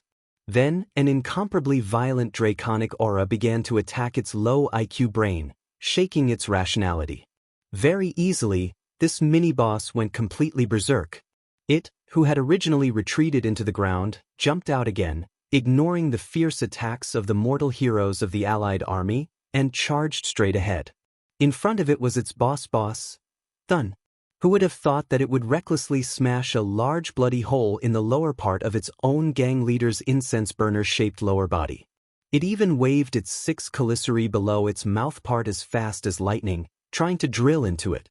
Traveling through the sand was just an instinctive action for the sandworms of the Oro race. But for Thun it was pain. It should be said that the pain in his heart was greater than the pain in his body. On account that your father, Oro, had sacrificed his life for the country, I was kind enough to let you be my hired thugs, but you actually dare to rebel. It did not matter if Oro's descendant had done it intentionally or not. In any case, it had attacked its master, so it had to die. The newly emerged Thun tentacles ignored the attacks of the mortal heroes and viciously attacked Oro's children. Grandpa Thun's chrysanthemum's sacred claw. Grandpa Thun's love lash. Your first master's dismemberment technique. To Oro's descendant, however, this was nothing short of suffering. The intense pain and frenzy drove this monster to tear at everything it came into contact with. Outsiders could only see that the lower half of Oro's descendant's body was splattered with pieces of internal organs and blood, while the upper half that had burrowed in was spurting out Thun's bodily fluids. Was this the Thun clan's love-hate relationship? At this moment, a golden light pierced through Oro's descendant's lower abdomen. In the next instant, Duque appeared in the crowd, his face pale. Even with Duke's so-called demigod-level physique, he felt like vomiting after being shaken so much that he felt like vomiting. Duke suddenly understood why Medivh, as a demigod, had been able to stab him in the chest and kill him with a single stab of his sword. Although a mage-type demigod had the most powerful elemental attack power, while the heavens had bestowed upon Pharaoh such powerful destructive power, they had also very fairly made Pharaoh a very fragile person. Once his magical defenses were broken, his demigod body would at most be comparable to a mortal heroic paladin's body. The term thick skin was probably not fated to have anything to do with Duque for the rest of his life. After he came out, he only lost his composure for a moment. Duque immediately became that sage-like demigod with a staff in his left hand and a sword in his right. Seeing this, Thrall was stunned and couldn't help but cry out. Did he calculate the sandworm's threat to the team and deliberately let himself be swallowed? 30 meters away, Queen Sylvie's ears twitched. On her beautiful face, her facial muscles formed a rather awkward curve. No, you're thinking too much. That guy must have seen wrongly. It was at this moment that Duque suddenly felt that something was wrong. As if he was possessed by a ghost, he turned around. This time, the big mouth that rose up from the ground behind him finally overlapped with the image of the giant mouth tentacle in his memory. However, being swallowed twice in a row wasn't a pleasant experience. For a moment, Duque almost wanted to throw Gavin Rad, who was asking for a beating, into it and let him be swallowed instead. At this moment, Orgrim suddenly said, "Before you, there was a blonde priestess who was swallowed." *CK. Kalia got shot again. Looking around and seeing that Kalia was indeed nowhere to be seen, Duque jumped in without thinking. In a pitch-black world, the blonde priestess shook her head hard, trying to wake herself up from the dizziness as soon as possible. Almost instinctively, she gave herself a holy word, shield. She didn't know how long she had been in a daze. Maybe it was a long time, or maybe it was only 2 or 3 seconds before she remembered what had happened before she fainted. She had been swallowed by the giant mouth tentacle. Even though the mouth of the giant mouth wasn't fast, it was as slow as a turtle in the eyes of a thief. Unfortunately, for a priestess, it was as slow as a snail. As a result, the snail was robbed by the turtle without any suspense. The giant mouth swallowed her in one gulp. When she woke up, she hurriedly struggled to sit up. It was so dark that she couldn't see her fingers in front of her. No matter how many battles the girl had experienced, and how she usually appeared quiet and strong in front of others, some characteristics wouldn't change as she grew up. At this moment, she fumbled around on the ground in a panic, and with great difficulty, she grabbed her staff. Now that she had the staff, she felt a lot more at ease. She quickly cast a cantrip-level spell, Illumination. The situation around her made her feel a little nauseous. The seemingly vast hall was actually Thun's huge stomach, with rough walls squirming all around. She didn't know if it was the stomach wall or something else. She let out a scream because she was shocked to find that her boots had stepped into something soft. The strong corrosive pain stung her, and the entire epic-ranked boots melted. Oh my god. I've been swallowed, I'll be melted. Thinking of this possible ending, her beautiful face paled. Fortunately, she didn't forget the way Duque had taught her. She almost rolled and crawled towards the nearby high ground. Chapter 1353. The air in Thun's stomach was abnormally foul. Apart from the sour smell of internal organs, there was also the typical smell of rotting corpses. Almost as soon as Duque was swallowed, he opened the system elf's scan and shouted, "Kalia, are you okay? Are you still alive? Kalia, please don't let anything happen to you. If something happens to you, then I'll be a failure as a demigod." Thinking of this, Duque actually felt a little scared to the point that he was about to tremble. Frost elements spread under his feet, giving Duque a relatively safe environment. He looked around, hoping to find Kalia in this damned place that was half submerged in corrosive acid. But he was also afraid of seeing a cold, broken, beautiful corpse. After searching for a while with these conflicting thoughts, the system suddenly notified him that there was a pair of legs on a protruding rock not far away. This discovery almost made Duque die of sadness. But before he could get closer to take a look, he was relieved. It was a pair of night elf leather boots.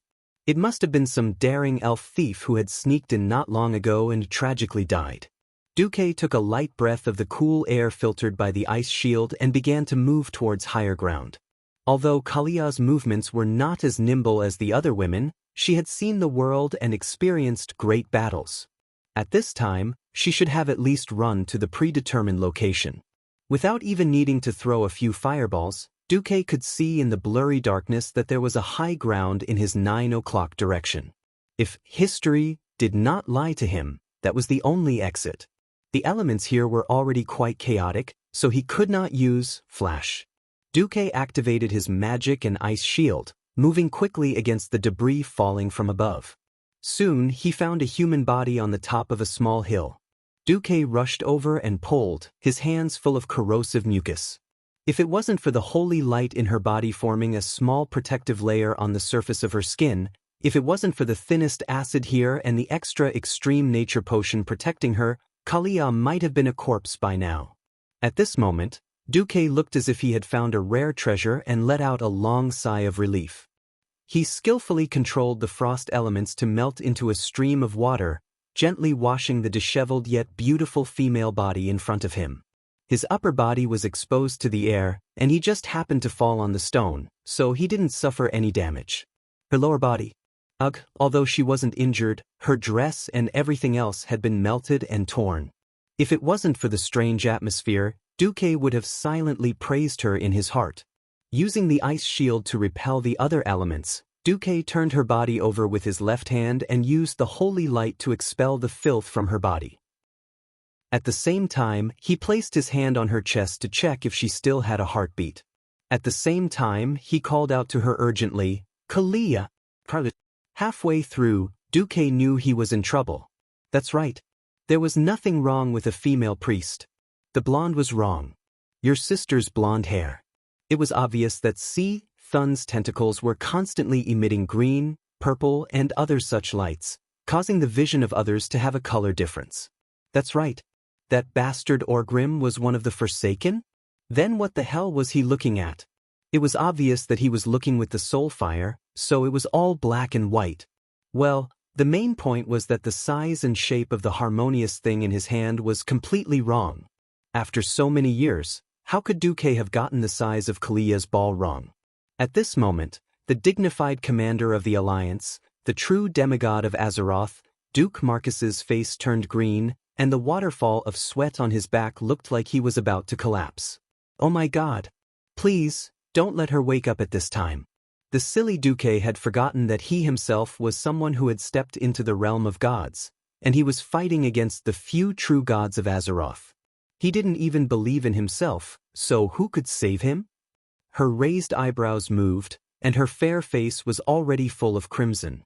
Duque's heart skipped a beat, and he thought to himself, it's over. For a moment, Duque almost wanted to use amnesia magic, physics, on her. Right? Just give her a hard punch in the head. Fainting would be good, and giving her a concussion would be even better. Unfortunately, when Duque saw that gentle and pleasing face that was like that of a girl next door, he couldn't bear to do it no matter what. What he feared the most was that the air suddenly became quiet. The two of them maintained this posture for a full 5 seconds, and then she just woke up. Duque released his claws as if he had been electrocuted. With a sanctimonious expression, he looked like an upright and reliable young gentleman. Sally, you're awake? Are you okay? That's right, Duque made a big mistake. The first to be swallowed was Sally, not his Kalia. Well, the above was all the main point. The main point was that after Sally took the extreme nature potion, her lower body was quite slippery. Thun did a lot of things that slime monsters like to do. Sally's face instantly turned as red as a steamed red prawn. She stammered and said in a low voice, "I'm sorry, Sir Marcus. May I ask if you have spare clothes? It would be even better if you have equipment." Yes. While Duque was doing his business, summoning Saffron to attack Thun's weak points everywhere, he rummaged through his storage space that was like a doghouse. Why was it all women's equipment like quicksand robe and insight magic robe? Never mind, I'll give Sally a set first. Then Sally half sat, picked it up, and her face turned red. She said in a mosquito-like voice, "Excuse me, do you have any other rape?" Duque slapped his forehead. "It's over. This is a big misunderstanding." These two robes were famous for being sexy in Azeroth. The biggest selling point was the high slit that reached the waist. Now that he didn't rape her, he just asked her to wear any magic robe. Wouldn't he be asking her to go to the battlefield with a gap? Although the upright and reliable young gentleman Dumuk silently praised it in his heart, he always felt that the girl was at a disadvantage. Gritting his teeth, Duque finally took out an indescribable item. At this time, Sally's hand trembled as she took it. Nothing else? Nothing else. Dumuk lowered his head, like a student being scolded by a fierce teacher. Of course not. Originally, it was something that Duque prepared to deceive Jaina and test the flow of magic between different people. Can you carry it over? Okay. Duque was as obedient as a grandson. Just as there was a rustling sound behind him, the ceiling of this stinky space suddenly opened again, and a figure covered in golden light suddenly fell down. Boss, are you okay? The first half of the sentence was extremely loud, and the person who came was Gavin Rad. Then, the second half of the sentence went astray. Even in this place, you still don't forget about the girl. Duque, as expected of the boss. At this moment, Duque couldn't bear it anymore. Amnesia, physical. A 40-meter-long ice sword appeared in Azeroth.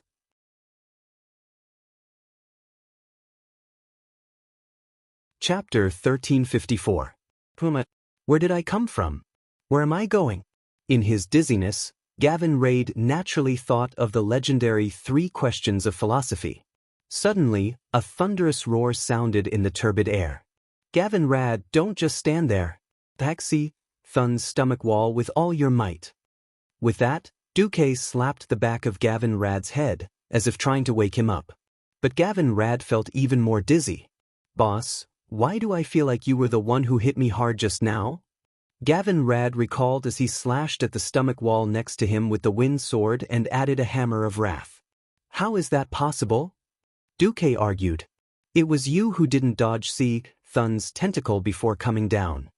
There are tentacles in the stomach too? Yes. I just destroyed one. How can we understand the physiological structure of a true god-level monster? Dr. Du said confidently. I've read a lot of books, I won't lie to you. Who was the first to come down? Sally Whitemane. She couldn't take it and left. Duque was telling the truth. In this life, Thun's stomach structure was different from that in the game. It was a very interesting stomach part. It was a thing the size of a stool and looked like a meatball. As long as one gave that thing a hard punch, Thun's stomach would twitch violently and vomit out the person who beat the meatball. I see. Gavin Rad sighed. Don't think too much. The time in the stomach is limited. Go all out. As Duque spoke, he squeezed his magic circuit and released as much magic power as possible, bombarding any tentacle that dared to emerge from Thun's stomach. On the outside, Duque was an awesome demigod. Although Duque could last longer than mortals in Thun's stomach and used an ice shield to resist the corrosion of the natural elements, the magic net was cut off. Duque could only rely on his magic circuit, which was far superior to a Breaking Dawn mage but far inferior to a true god, to produce magic power.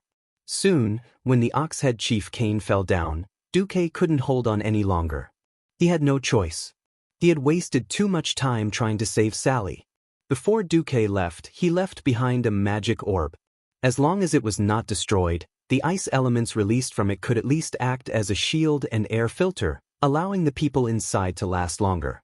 Blarg! Under the violent attack of the tender flesh, Thun also vomited Duque out. After watching Duque leave, Gavin Rad heaved a heavy sigh and muttered to himself, Damn, luckily I was smart enough to pretend to forget. Otherwise, I might have been killed this time. What? Cain turned around abruptly. I'm fine. Gavin Rad decided to keep this matter to himself. The incident in his stomach was destined to be an episode that no one would ever mention again. On the other side, Sal was surprised to see Duque bounce out of Thun's incense burner body as if he had jumped out of a stone. Duque, you were just swallowed. No wonder the great chief was shocked. When Duque wasn't around, the songs and dances were still being sung and danced.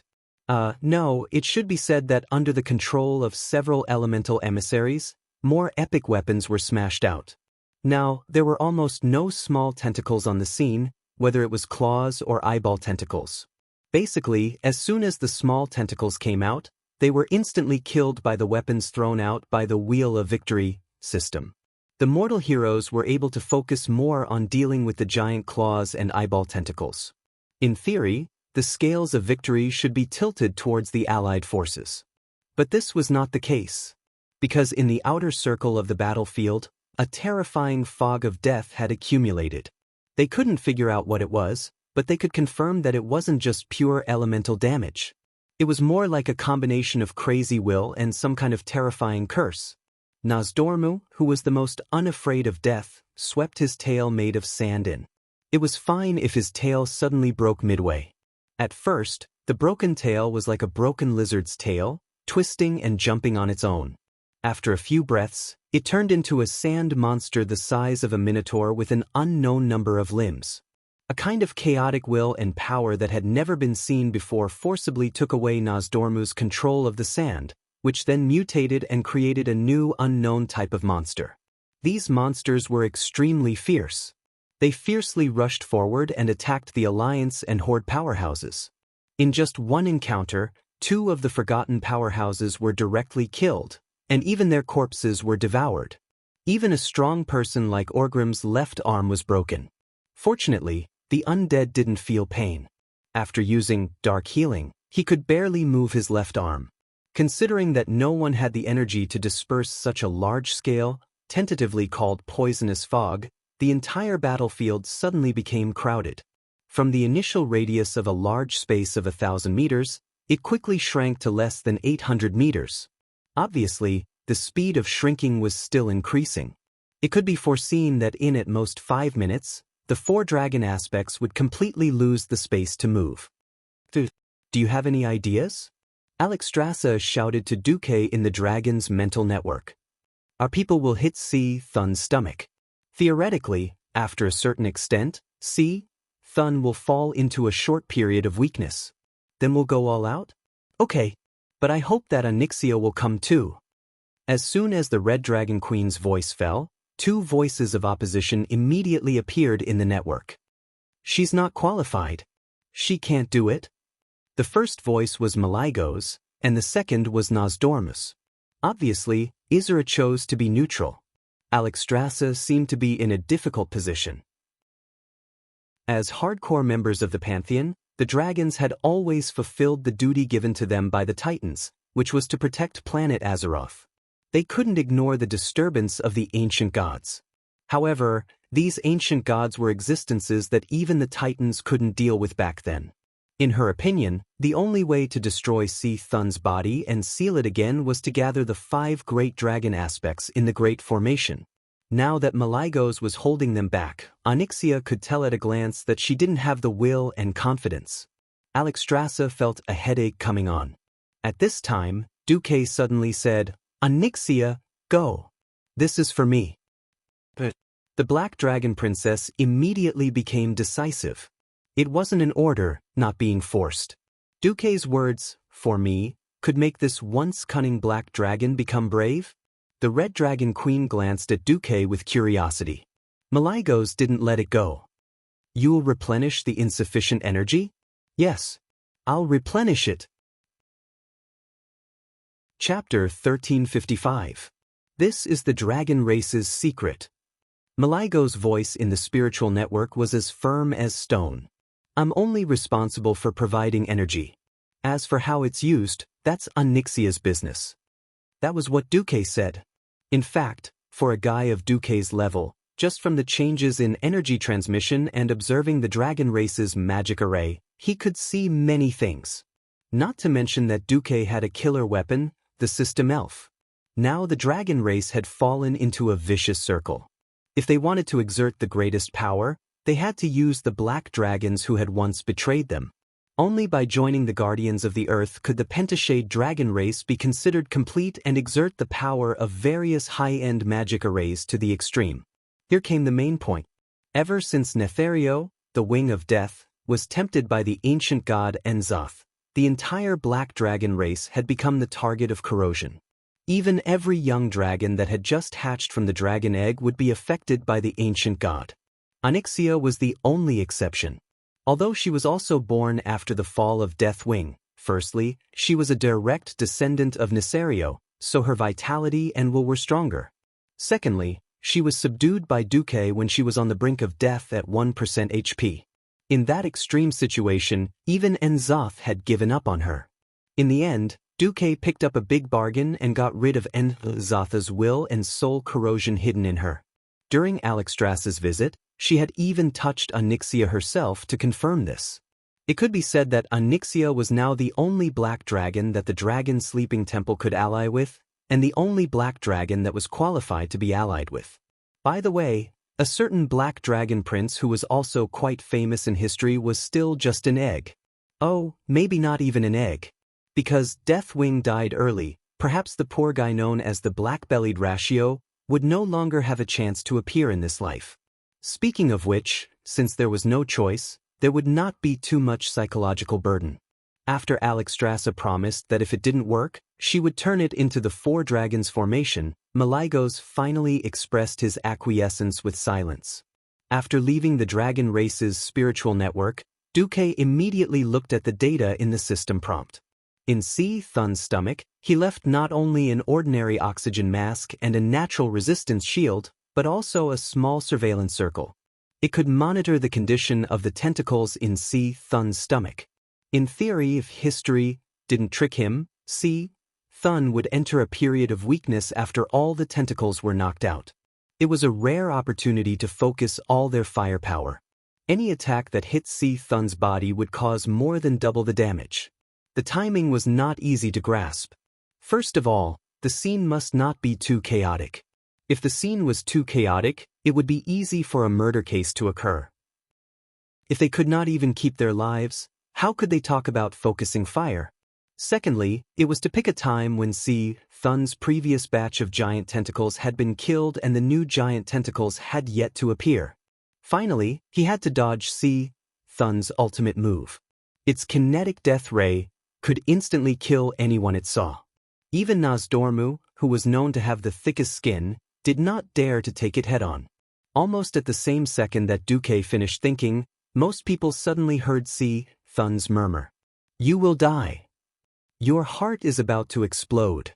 This evil god's voice went straight to the heart, and almost every mortal hero was in a trance. The warriors and paladins in heavy armor were fine. They were not fast to begin with. For rogues, who were most concerned about speed, this was simply fatal. Just then, a giant eye tentacle broke through the ground and rose from the ground with a crackling sound. As rogues, they needed to find a way to break the giant eye tentacle's eye beam. This kind of chain lightning ray would constantly jump on everyone's body. Every time it jumped, the damage would double. Basically, the third person would die. This state of confusion immediately caused the team to lose members. 3 melee players actually chose the same target. All of this could have been avoided.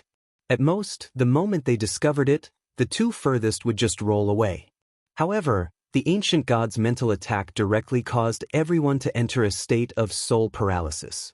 At that moment, Gavinrad's face turned pale and he immediately activated his invincibility. Vanessa, who was the second to be attacked, immediately activated her shadow cloak. Although she was not immune to the ancient god's damage, it greatly reduced the damage she needed to take. The third one seemed to be a chieftain of the Forsaken.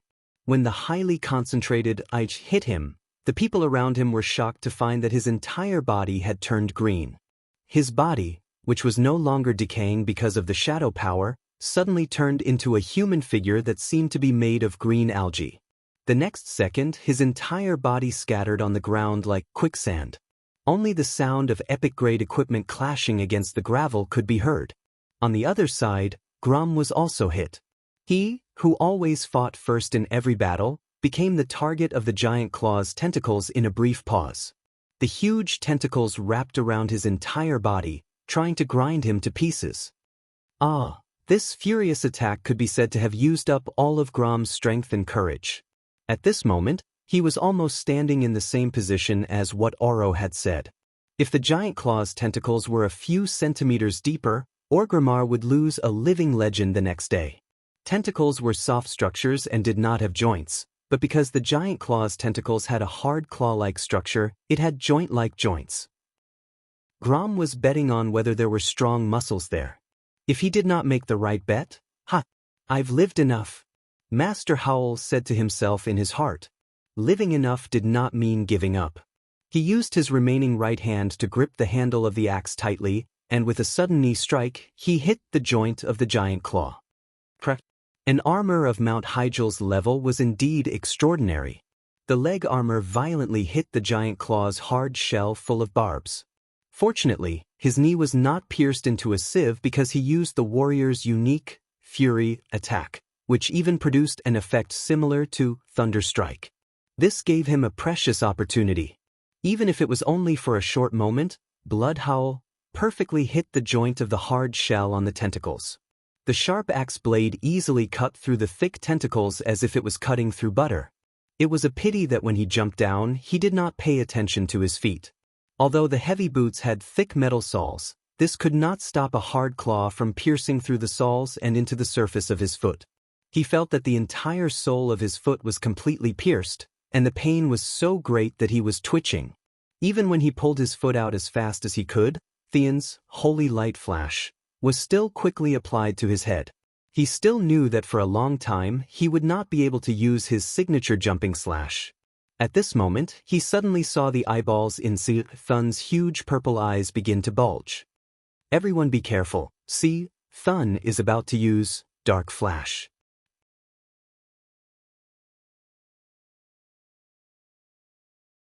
Chapter 1356. It seemed that Si Thun had also realized that fighting the wyverns was too much of a loss, and the combat power of the mortal heroes was unexpected. The mortals that it didn't pay attention to stopped its tentacles from harassing the four dragon aspects. Si Thun would definitely change this. More giant claws and tentacles emerged from the ground, and all kinds of tentacles entangled every existence that dared to resist its authority in their own way, regardless of whether they were small or not. Although the situation hadn't exceeded Duque's understanding of Si Thun, Duque knew that the so-called strategy could be thrown into the toilet and washed away. The number of tentacles was completely wrong, like King Forest. The most exaggerated thing was that the natural elemental magic in the surrounding air had increased exponentially. In contrast, the three most traditional elements of ice, fire, and arcane magic in the pharaoh were repelled to the greatest extent.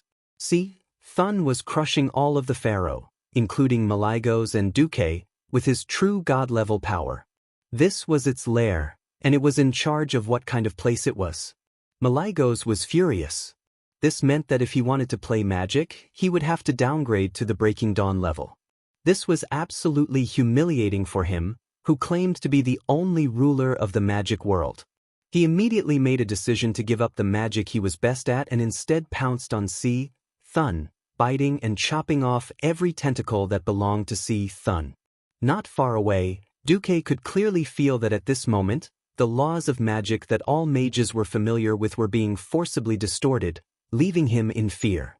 Si Thun's chaotic and violent power was descending, and its irresistible power was dominating and taking over everything.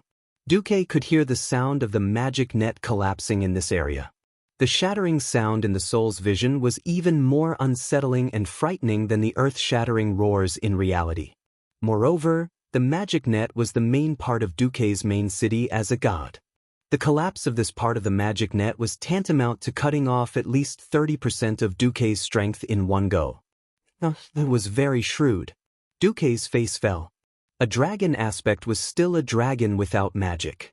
He was a demigod of magic who had ascended as a human. Could he really transform into the white-robed sword Saint Gandalf and stab him with the spiral sword? In the past, Duque had backstabbed so many strong enemies, and it was always successful, because most of those enemies had something like the heart, a so-called vital point. Si Thun, the monster evil god, didn't have such a thing. The only way to kill it was to forcefully cut off its life force and beat it into a pile of shit. Duque's spiral sword was really not useful here. There was no such thing as an absolutely powerful profession in this world. Since his mystic level was suppressed, Duque had to find another way out. Master Duque, what should we do? Please give us your instructions. Duque and the other elemental emissaries anxiously asked Duque through the soul connection. They were existences that used the elements as their life forms. If they lost the supply of elemental magic power, not only would their strength be greatly reduced, but they would also face the risk of their souls being annihilated. Duque said, "All of you return to the weave outside. Inject as much magic power as you can into my body before the weave here collapses. Take care." Alonsis Fail seemed to want to persuade Duque, but in the end he could only say these two words. In the center of his field of vision, the huge eye of Thun was swelling more and more. The system prompt, "A high-energy attack is about to strike," was flashing nonstop. Everyone could see that Dark Flash was about to be released. Because there were too many tentacles, the scene was very chaotic. There were still people fighting the most threatening eyeball tentacles, but there were at least 3 more giant claw tentacles with stronger life force near the eye of Thun. The cruel giant claw tentacles twitched instinctively, attacking every living thing that passed by, and hitting something similar to the warrior profession's tendon break. This was a skill with a strong deceleration effect. In front of the world-destroying Dark Flash, this was undoubtedly the most vicious curse of death. They couldn't run, because they would have to watch helplessly as the crimson light that symbolized death swallowed them up. It wasn't just one person who was hit, but a total of 7.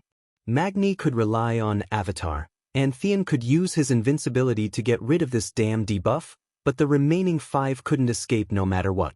Ox Chief Kane, Grandpa Howl, Hadgeron Brightwing, Benedict, and Thrall. Dark Flash began to shoot. Death rays as thick as the diameter of its eyeballs surged out and hit the ground heavily. Countless insects crawled out of the gravel-filled ground and fled in all directions. Stones of all sizes spun strangely on the ground and danced in fear. Some tiny grains of sand even bounced up from the violent tremors and flew into the air. They first melted into glass under the ultra-high temperature, then turned into terrifying nothingness along with the insects that couldn't escape in time when the crimson destructive rays touched them. Kane's muscles bulged as he roared, trying to use brute force to resist the short-term deceleration effect of tendon break. With a smile on his face, Grom silently took over Magni's position, using his remaining arm to lift the tomahawk and block a giant claw tentacle. However, apart from them, everyone seemed to have accepted their impending fate. No matter what Benedict had in mind at this moment, he was a benevolent elder, continuing his treatment. After realizing that he had no chance to escape, Hadgeron stopped moving. He stood still and shot arrow after arrow. Thrall didn't act like a great chief at all. Instead, he acted like a pure warrior, madly slashing the tentacles in front of him. That's right. He was an orc first, then a warrior, and finally a great chief. An orc warrior, even if he knew he was going to die, he had to die on the way. No, many tribal masters let out shrill cries, but their feet didn't stop. They could only instinctively follow the established tactics and run around Thun to avoid the invincible power of Dark Flash. They twisted their heads and stared at where Thrall was. For a moment, Woken's heart stopped beating. As Thrall's chief advisor, as a firm supporter of the tribe, Woken never hesitated to use the greatest malice to suspect and speculate on those who were against the tribe or once had a grudge against the tribe. Now, what he was most worried about had happened. In front of him was a great opportunity for the Alliance to weaken the tribe. This was a coalition army formed to fight against the ancient evil gods, and it was also a war where the weak gathered to challenge the strong. If there were any casualties in such a difficult battle, it would be normal.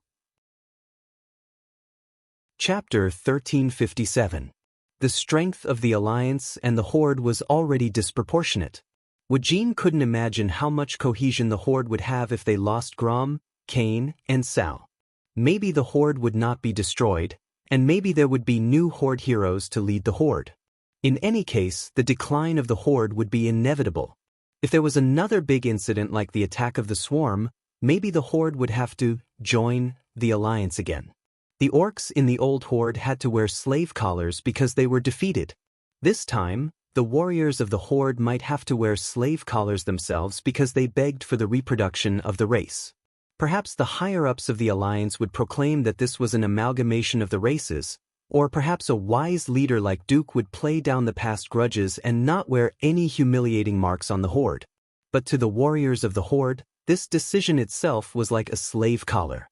Suffocation, terror, uneasiness, all kinds of negative emotions surged into Wu Jin's heart. Heroes could not be replicated.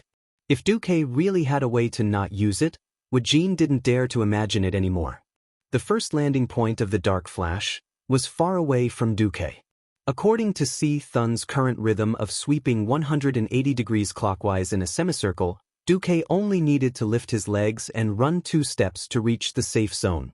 The shock of the Horde's powerhouses fell into Duke's eyes.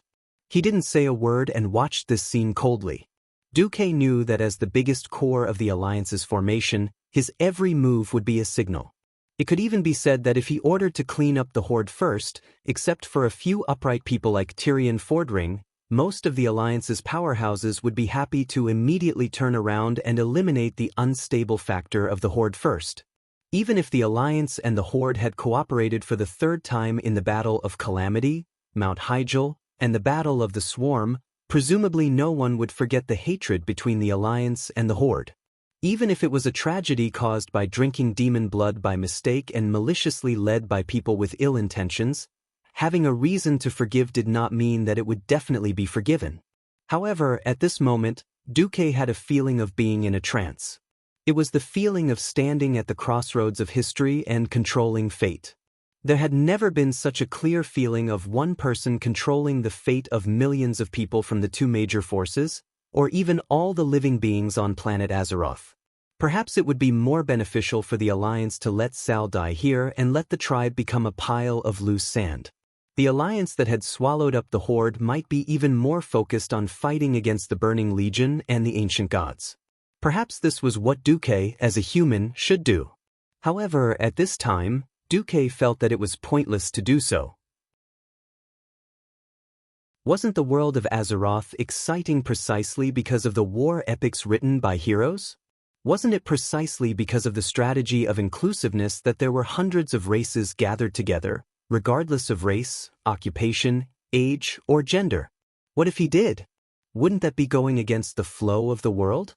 Duque suddenly laughed because he suddenly remembered his original identity, an insignificant citizen of the Celestial Empire. Since such a large Celestial Empire could be inclusive of 56 races, why couldn't the leader of a small alliance with only tens of millions of people do the same? Duque walked towards the safe zone according to the prearranged tactics. For some reason, in the eyes of others, Duque did not take a step back. The power of fairness and love nurtured in Duque's heart seemed to erupt at this moment, forming a towering flag in the illusory spiritual world. Duque made his move. Even though his strength had temporarily fallen to the Breaking Dawn level because of Si Thun's forceful removal of the weave and other elements, he was still a well-deserved expert here. A longbow made of pure holy light suddenly appeared in his hand. Queen Sylvanas looked at it in surprise because the shape of this bow was the bow she and Duque had used to shoot arrows together when the cataclysm invaded the Well of the Sun. The slender and sharp spiral sword turned into the sharpest arrow and was knocked on the bowstring.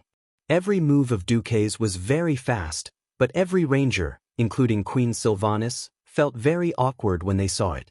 After all, Duque did not know how to shoot arrows. He was purely copying Queen Sylvanas' posture when she shot the arrow that day purely from memory. Although it was elegant and efficient for a female elf to use such a posture, if it was a rough man, it would be a little too horrible to look at. The posture was not the main point. The main point was that Duque could actually forcibly grasp the knack of archery through imitation. The bowstring vibrated.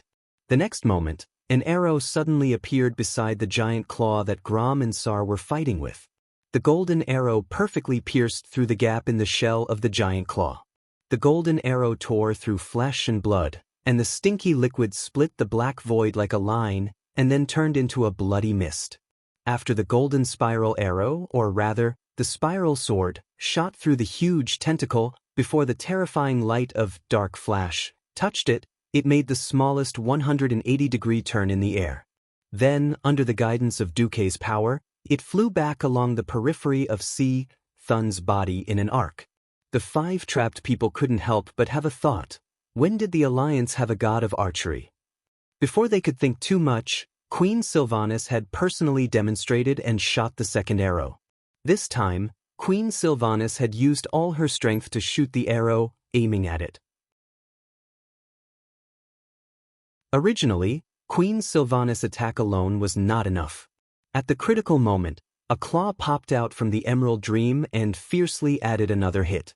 The giant claw that wrapped around Cain fell 1 second later. "Go!" Duque's stern voice came from afar. "You make it sound so easy." Grom complained, which was rare for him. "That's right. How to go?" The 5 of them still had at least 3 seconds of broken tendon. But see, Thun's ultimate skill only needed 1 second at most. At this moment, they were pleasantly surprised to find that the ground under their feet had turned into ice. The next moment, the ice suddenly bounced up obliquely. They were like marbles bounced off a spring, and their whole bodies flew out of the safe zone. The powerhouses on both sides caught the 5 who were bounced off. "Hadgeron!" Queen Sylvanas shouted. "Great Chief?" Woken was extremely surprised. Duque's action showed his attitude. Not only would he not give up Hadgeron and Benedettas, the 2 seemingly second-tier heroes in the Alliance, but he even intended to save Sar, the 3 core figures of the Horde. Not only the Alliance, but even the powerhouses of the Horde felt the power of Duque's will. Magni, who passed by Duque, sighed slightly. His nose actually felt sour.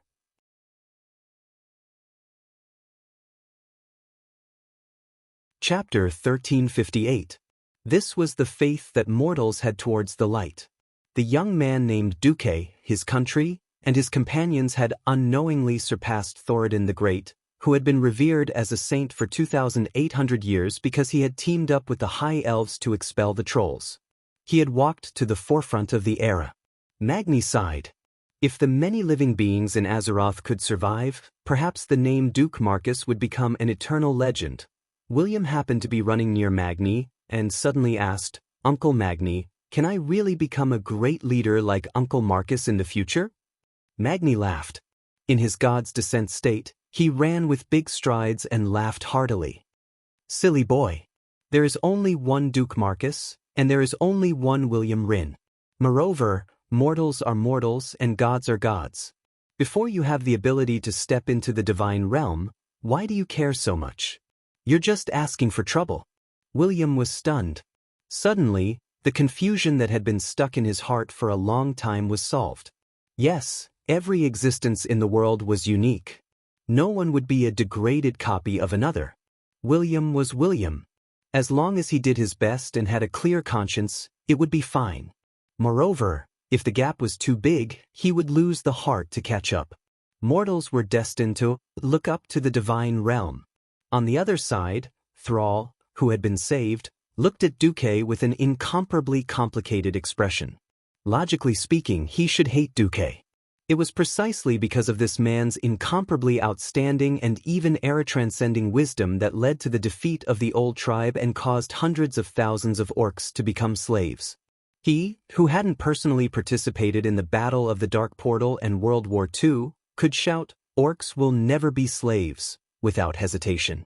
This heroic statement might be praised by the tribe for thousands of years, but he couldn't say half a sentence like, "Duque, I hate you." Resentment? Perhaps. But at this moment, there was more admiration. While running, Thrall's mouth that was full of fangs squirmed for a long time before he asked, "Why?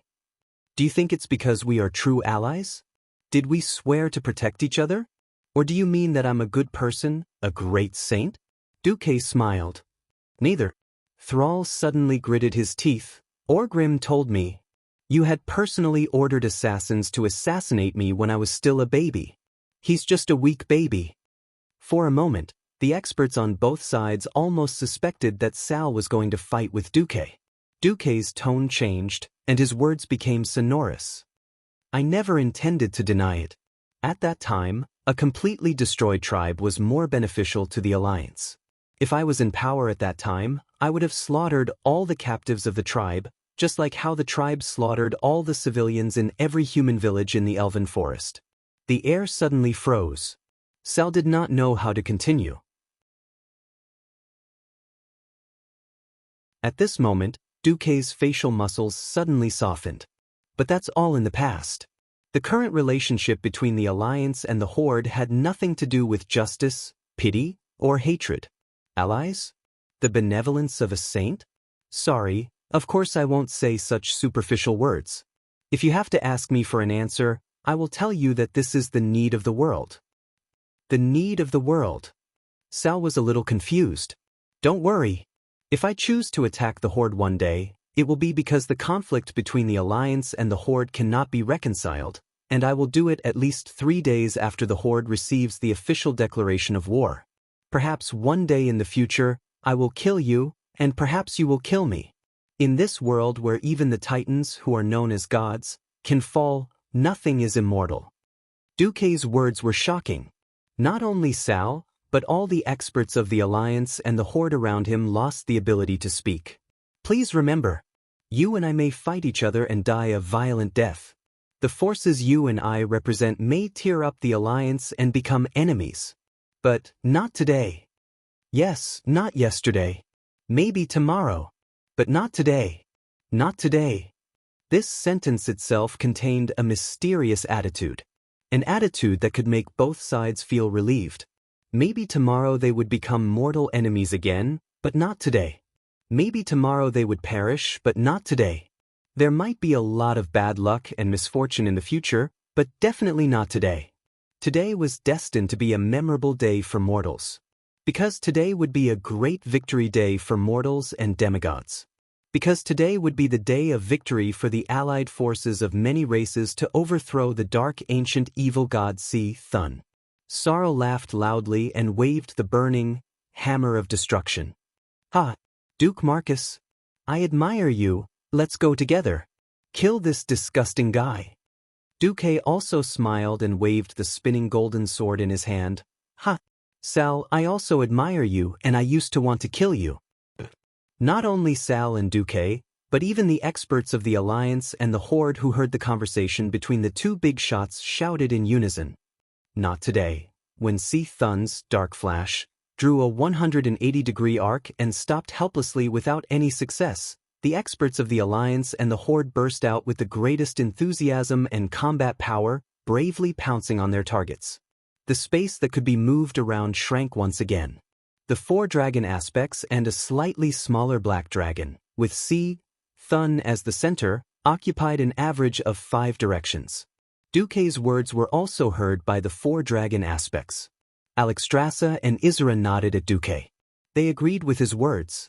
Nozdormu was deep in thought, only Malygos was still unhappy. Perhaps in the future it will be difficult for so many dragon aspects to gather together to deal with the ultimate evil. Regardless of whether we have conflicts with each other, I still want to say, not today. Yes, today was a day to work together. Tomorrow's conflicts would be dealt with tomorrow. Malygos spat fiercely and finally nodded at Alexstrasza. Every battlefield in the hall was ignored by the dragons and Duque, and all the tentacles were left to the mortals to deal with. Only the heads of the dragons were left.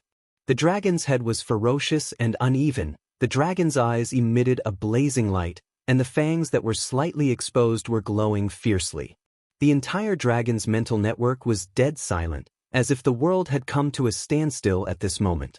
It made others hallucinate, as if these huge dragons were just sculptures or decorations. All the distracting thoughts eventually returned to nothingness, and the soft breathing sound of the dragons spread like ripples.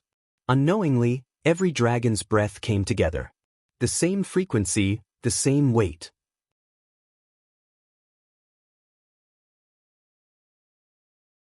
Chapter 1359. A bolt of lightning zigzagged across the dark hemispherical space, and the dark void suddenly boiled like porridge. A 5-colored spot of light suddenly appeared 100 meters above the eye of Thun.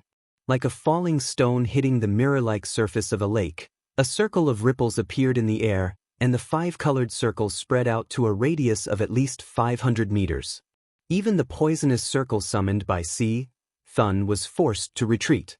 A soft woo-woo sound was heard. This is... Kalia's voice was a little cautious. I know. It's the Dragon Clan's formation, right? Jaina was a little excited as she watched this scene happen.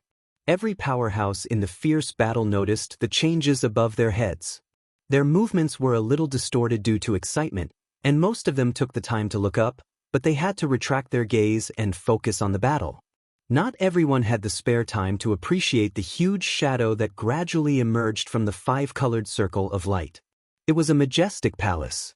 It was silver-white, inlaid with gold-edged carvings everywhere, with complex and thick Greek-style columns, and a holy palace covered with snow. However, this temple was upside down. It was as if it formed a mirror image of Thun on the ground. When everyone saw the towering temple gradually transforming from a shadow to reality, and saw those translucent, illusory ancient dragons wandering around the inverted temple, they finally realized what kind of palace it was. It's the Dragon Slumber Temple. The dragon aspect actually summoned the Dragon Slumber Temple. The sudden appearance of the strange temple finally affected the entire battlefield, and even Thun could not help but turn his huge eyes to stare at the uninvited guest that suddenly broke in from midair. More and more colors of light flickered in the dark void, like the light of stars, twinkling. Every time a five-colored light flashed, a mighty and majestic dragon with shining scales was left behind. Red dragon, blue dragon, green dragon, bronze dragon, and even the legendary black dragon that had left the Dragon Slumber Temple. These illusory dragon projections pushed aside Thun's poisonous fog and completely spread out over the dark hemispherical space with a radius of 1,000 meters. After the light flickered, a vast sea of dragons appeared in the sky. Every dragon was glowing with holy light. It even seemed like a titan in the pantheon was standing at a higher place among the dragons, looking at the twisted and hideous Thun with a majestic gaze. The battlefield was silent for a moment. In the next moment, a clear and melodious dragon roar resounded throughout this dark underground world. In the north, the Red Dragon Queen raised her head high and spoke in Draconic. In the name of the Titans of the Pantheon, I, Alexstrasza, swear to lead the Red Dragon race to protect the purity of life on planet Azeroth. The alarm in Thun's heart rang. In just a moment of daze, it discovered that it had lost control of part of the corrosive evil divine power around it. His connection with the divine powers had been severed. Originally, he relied on the corrosion star soul to forcefully extract the life force of the planet, allowing him to become an existence that even the Pantheon Hall couldn't deal with. At this moment, it found that its control area in the crust was invaded by a ball of green flames. It was clearly like a ball of raging flames, but it allowed the underground space that had been exhausted due to its excessive extraction of power to show life again. Swoosh, swoosh, swoosh. The entire depths of the crust swayed gently. Then, Malygos, Nozdormu, and Izura made their oaths one after another. Under the witness of the Sleeping Dragon Temple, each oath would deepen the bond between the dragon aspect and the planet, making it stronger and more able to evoke the resonance of the will of planet Azeroth. It could be said that the Guardian Oath was the source of the dragon aspect's power. Malygos mobilized the elements of this world. Nozdormu consolidated the time and space lines of the planet. Izura eliminated the evil dreams, wills, as much as possible. Under the witness of the Sleeping Dragon Temple, each oath would deepen the bond between the dragon aspect and the planet, making it stronger and more able to evoke the resonance of the will of planet Azeroth. It could be said that the Guardian Oath was the source of the dragon aspect's power. At this time, it was Onyxia's turn. If she had a choice, Alexstrasza did not want to put this weak-willed junior last. That was because the pressure on her was the greatest at the beginning and the end. It couldn't be helped. The will of the planet started with living beings and ended with the Earth as the carrier. Who asked the original Nesario to be so powerful? The father had fallen, and the daughter had turned from a traitor to a loyal subject. How strong could her will be? There was no way to fake it in front of the will of the planet, so Onyxia's oath sounded very spineless. In the name of the prophet of my lord's fate, the demigod of the Azeroth weave, Duke Marcus, I, Onyxia, am a dragon that obeys the will of my lord. In accordance with the guardian will of my lord, I will protect the land of Azeroth. Very weak. You're so weak, aren't you? She did not have her own will at all. Even in her declaration, she only claimed that she was a pure thug. What she meant was, I'm just a worker. Don't look for me if there's nothing important. Even if the sky falls, my lord will hold it up. Alexstrasza and Isra rolled their eyes when they heard this. The other two didn't look happy. Nosdormu bared his teeth, and Maligos spat. Onyxia ignored them all and pretended not to hear. Anyway, protecting the world has nothing to do with me. I'm just a slacker. I'm forced to be a mount because I want to live. I'm being ridden day and night because I want to live. If the side of justice is the victor, I don't mind being the messenger of justice. Her oath was weak, so the response given by the will of the planet was naturally weak. It was on a completely different level from the previous 4 dragon aspects. If Duque had not held the line at the end, the Red Dragon Queen would probably have announced the change to the 4 dragon formation. Duque stood at the junction of Onyxia's neck and back. His feet seemed to have grown roots as he stood firmly on the shiny black dragon scales. The cloak behind him fluttered even though there was no wind. His tiger lips moved slightly, and a clear voice sounded. I, Duke Marcus, hereby swear, I don't care who you are, and I don't care what you want to do. Whether it's the supreme demon king or the evil ancient god that has taken root on the planet. Since you're in Azeroth, you have to listen to the rules of Azeroth. Or get lost. Or die. The simple and violent oath caused the shadows of the entire dragon's slumber temple to buzz. Then the oath became an echo, circulating again and again in the vibration of the laws, becoming louder and louder. First, it resounded through the entire Courage Temple, then Silithus, and finally it seemed to shake through the entire planet of Azeroth.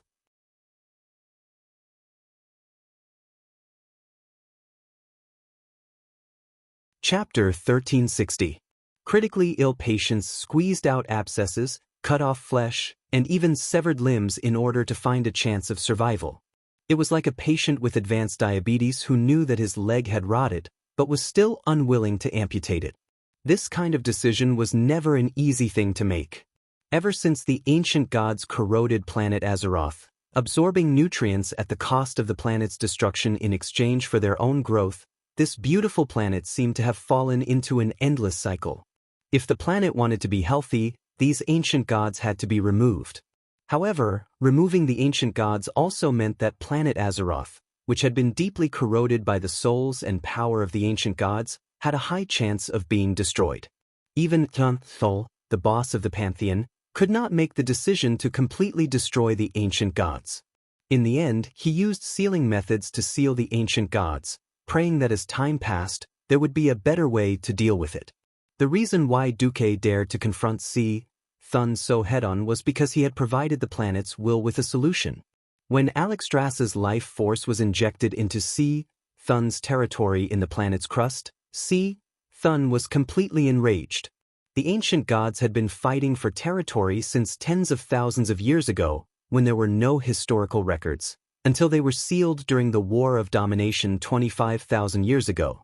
On the land, on the only continent of ancient Kalimdor, the various proxy races were fighting each other. In the depths of the earth, the forces of each other were constantly clashing. Alexstrasza, with her mere demigod body, rushed in with that little power and purified the entire territory of Thun, bringing vitality to such a vast area. This was as ridiculous as using a drop of water to purify a large bottle of ink. Thun was really angry. The turbid and evil underground world was like a triggered trap operating rapidly. From the layers of seemingly ordinary rock formations. From the quiet and peaceful underground river. From the unexpected cracks and holes. Countless forces were used, finally forming an unimaginably huge mass of polymer. If Alexstrasza's power was a pool of pure water, then the huge figure of the evil divine power that gradually emerged was a deep pool that could not be purified. In the crust, there was an incredible landscape everywhere.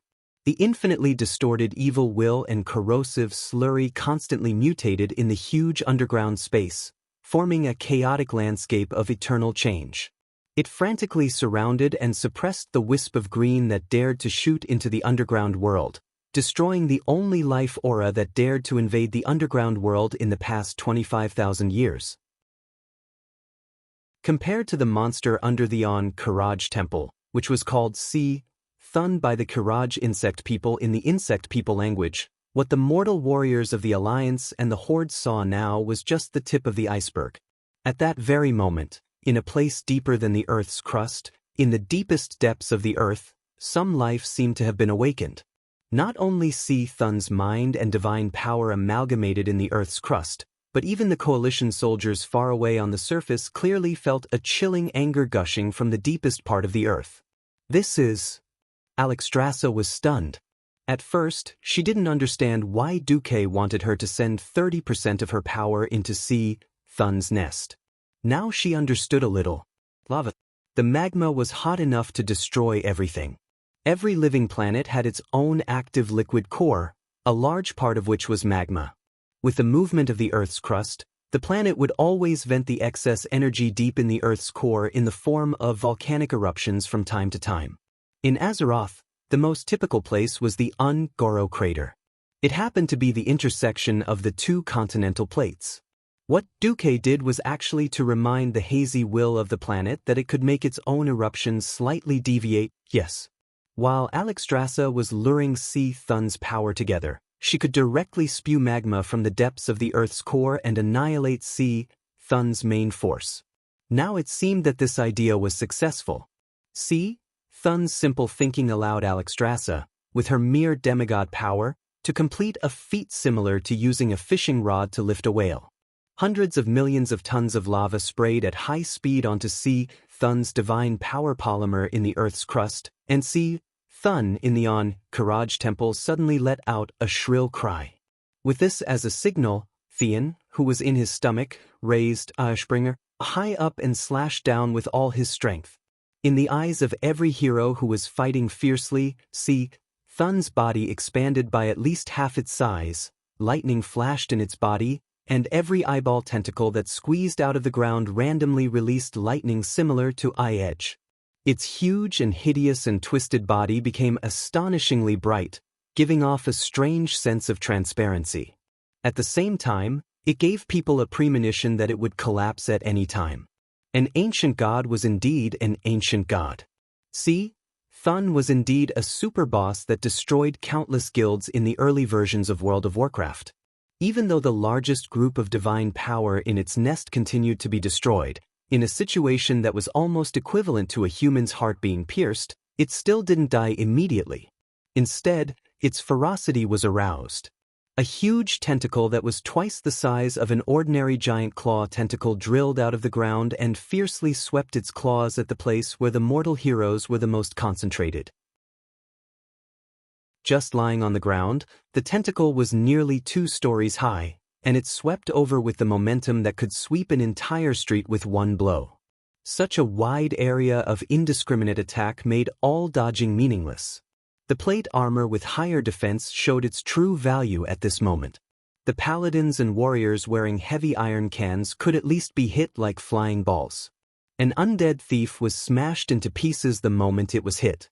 The other lich's blue and white ice barrier had just lit up when, in the next instant, the high-density ice elemental barrier couldn't withstand the powerful attack, and the entire ice block exploded with a blazing white light before shattering with a loud bang. Not only the ice block, but the entire body of the lich along with the ice block shattered into powder-like small pieces, annihilated in this dark underground space. But this was the last victim of the battle of the Karaj temple. It was at this moment that the earth suddenly shook. Apart from Duque and the will of planet Azeroth, no other existence discovered that after the underground magma destroyed the largest mass of divine power of Thun, it once again gathered in a whirlpool in one direction. In the center of the whirlpool, after the dark red light had accumulated to the extreme, it suddenly lit up and burst out with a brilliance that was no less than the sun's rays. With a loud boom, a fiery red pillar of light burst out from the ground where Thun's base was located. This lava spike was like a red-hot fork, piercing Thun from the bottom up in the blink of an eye. It was like a kebab with a piece of meat on it, held high.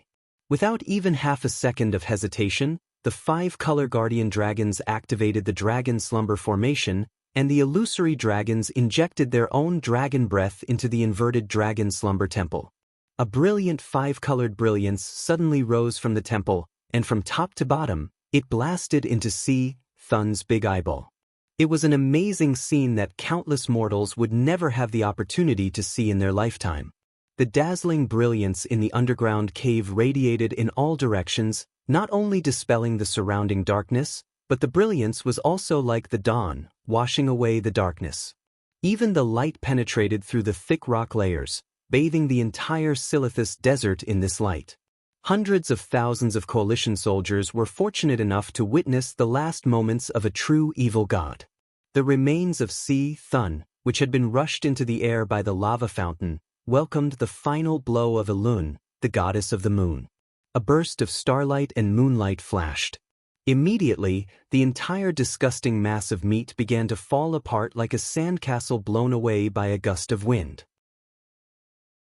Then, in the blink of an eye, an immeasurable amount of power of heaven and earth broke out of Thun's body, even tearing his body into pieces, turning it into a bloody mist that filled the sky, dissipating in the almost never-ending desert storm of Silithus.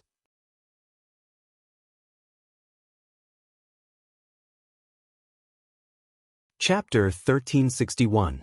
I, Duke Marcus, in my capacity as the Supreme Commander of the Alliance, declare, I, Sal, in my capacity as the Chief of the Horde, declare, 2 voices, in different languages, simultaneously synchronized in every magic communication channel and broadcast on every magic loudspeaker. The cruel ancient evil god Thun has been defeated by the combined forces of the dragons, the Alliance, and the Horde. The moment the 2 broadcasts stopped, there was a very brief silence, as if a god had come and zipped everyone's mouth, forbidding them from speaking. After a short pause, the gears of time began to turn again. In a flash, loud cheers erupted in every corner of Silithus at the same time.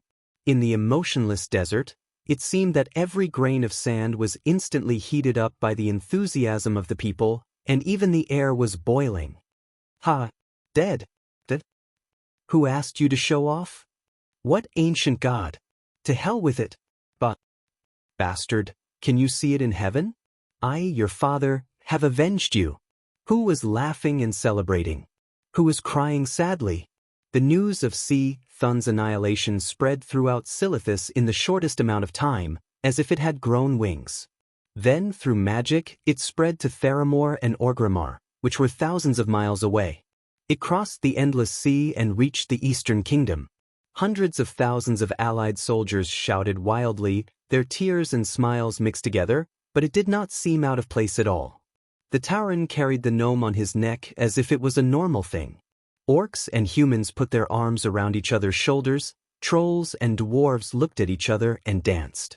All the incredible things before the war happened at this moment. When Duque announced that the war was over and that hundreds of tons of wine would be shipped, the atmosphere reached its peak. Duque had long foreseen the fall of Thun, and under the premise of meeting the military needs, he secretly prepared a celebration ceremony. When hundreds of portals opened at the various gathering points of Silithus soldiers, when the tavern attendants were transferred over to push barrels of fine wine through the portals and open the barrels, letting the overflowing aroma of wine spread in all directions, not a single warrior could control himself. Don't push. Don't push. Line up. Even the Alliance tribe has a share. With the Holy Knights maintaining order and millions of gold coins opening the way, Thrall, who saw this scene in the magic mirror, was shocked by Duque's generosity. The scorching lava was erupting more than 10 steps away, but under the cover of the large ice base that Duque had constructed with the frost element, not a single bit of heat was transmitted to him. Instead, there was a faint chill, giving off a surreal feeling. Sal turned his head. Duque, did you foresee Thun's fall long ago? Duque pursed his lips. No. However, I think that at least if we fail and have to wait for death, we can still drink away our sorrows. Humph. I don't believe a single word you're saying now. Duque shrugged. Whether you believe it or not, I believe it myself. He had seen scoundrels before, but he had never seen such a scoundrel. Sal suddenly realized that his cultivation was not enough. Sal scratched his head and was about to say something when Watkins stopped him. As a great chief, once the battle was over, there would be a lot of things to do. At this time, Jaina came over, pulled on Duque's sleeve, and said in a voice that sounded like a dream, "Hey, Duque, is Si Thun dead?" Duque raised his head, then twisted his slightly sore neck. Since the beginning of human civilization, we have always wanted to kill all the rats and cockroaches, but what happened? Jaina's face suddenly turned a little ugly. This result is terrible. Duque, however, shook his head and smiled. You missed a lot of things.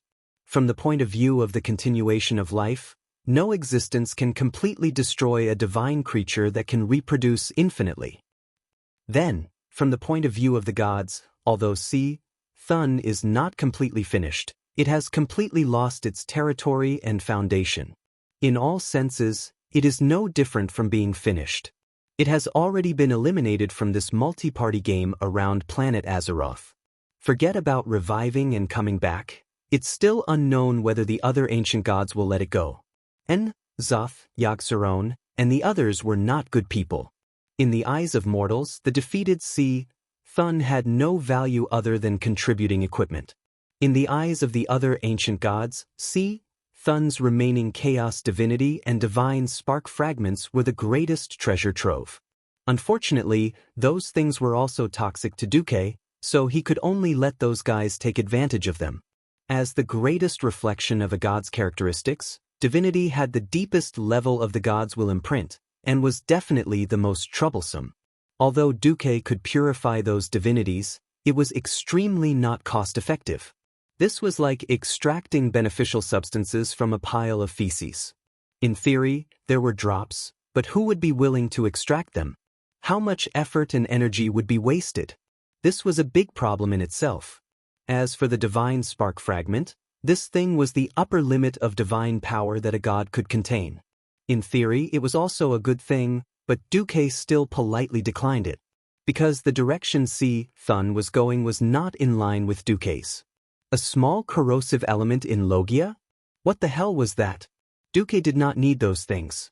What Duque really wanted was, suddenly, in the underground space that had been blown open, everyone felt an inexplicable throbbing. Whether it was the mortal heroes or the guardian dragons that were supposed to be high and mighty, they all raised their heads one by one. Suddenly, they felt that they had temporarily lost contact with the power that they were familiar with. What was reflected in their vision was a still world. The wind was still, and every grain of dust that was blown by the wind was still in a spinning position. There was neither the agitation of the elements, nor the passage of time. They watched the faint light of the sun pouring down from the hole in the dome, and it was a warm scene. The sudden sense of loss after losing their powers did not bring them panic. The biggest reason was that a sense of tranquility and warmth filled their hearts. That was the feeling of a mother. The next moment, time seemed to flow again. Everything in the world seemed to be in high spirits because of the arrival of a will. To be precise, it was not a single will. It was more like an amalgamation of countless wills. Some were living, some were determined to be dead by mortals, and there were also many wills of wandering souls. All the wills gathered together, forming a relatively unified will. At this moment, this will set a sentence in the common language. Thank you, Duke Marcus. Then this will disappeared without a trace. Phew! Duque let out a long turbid breath. This is what I wanted.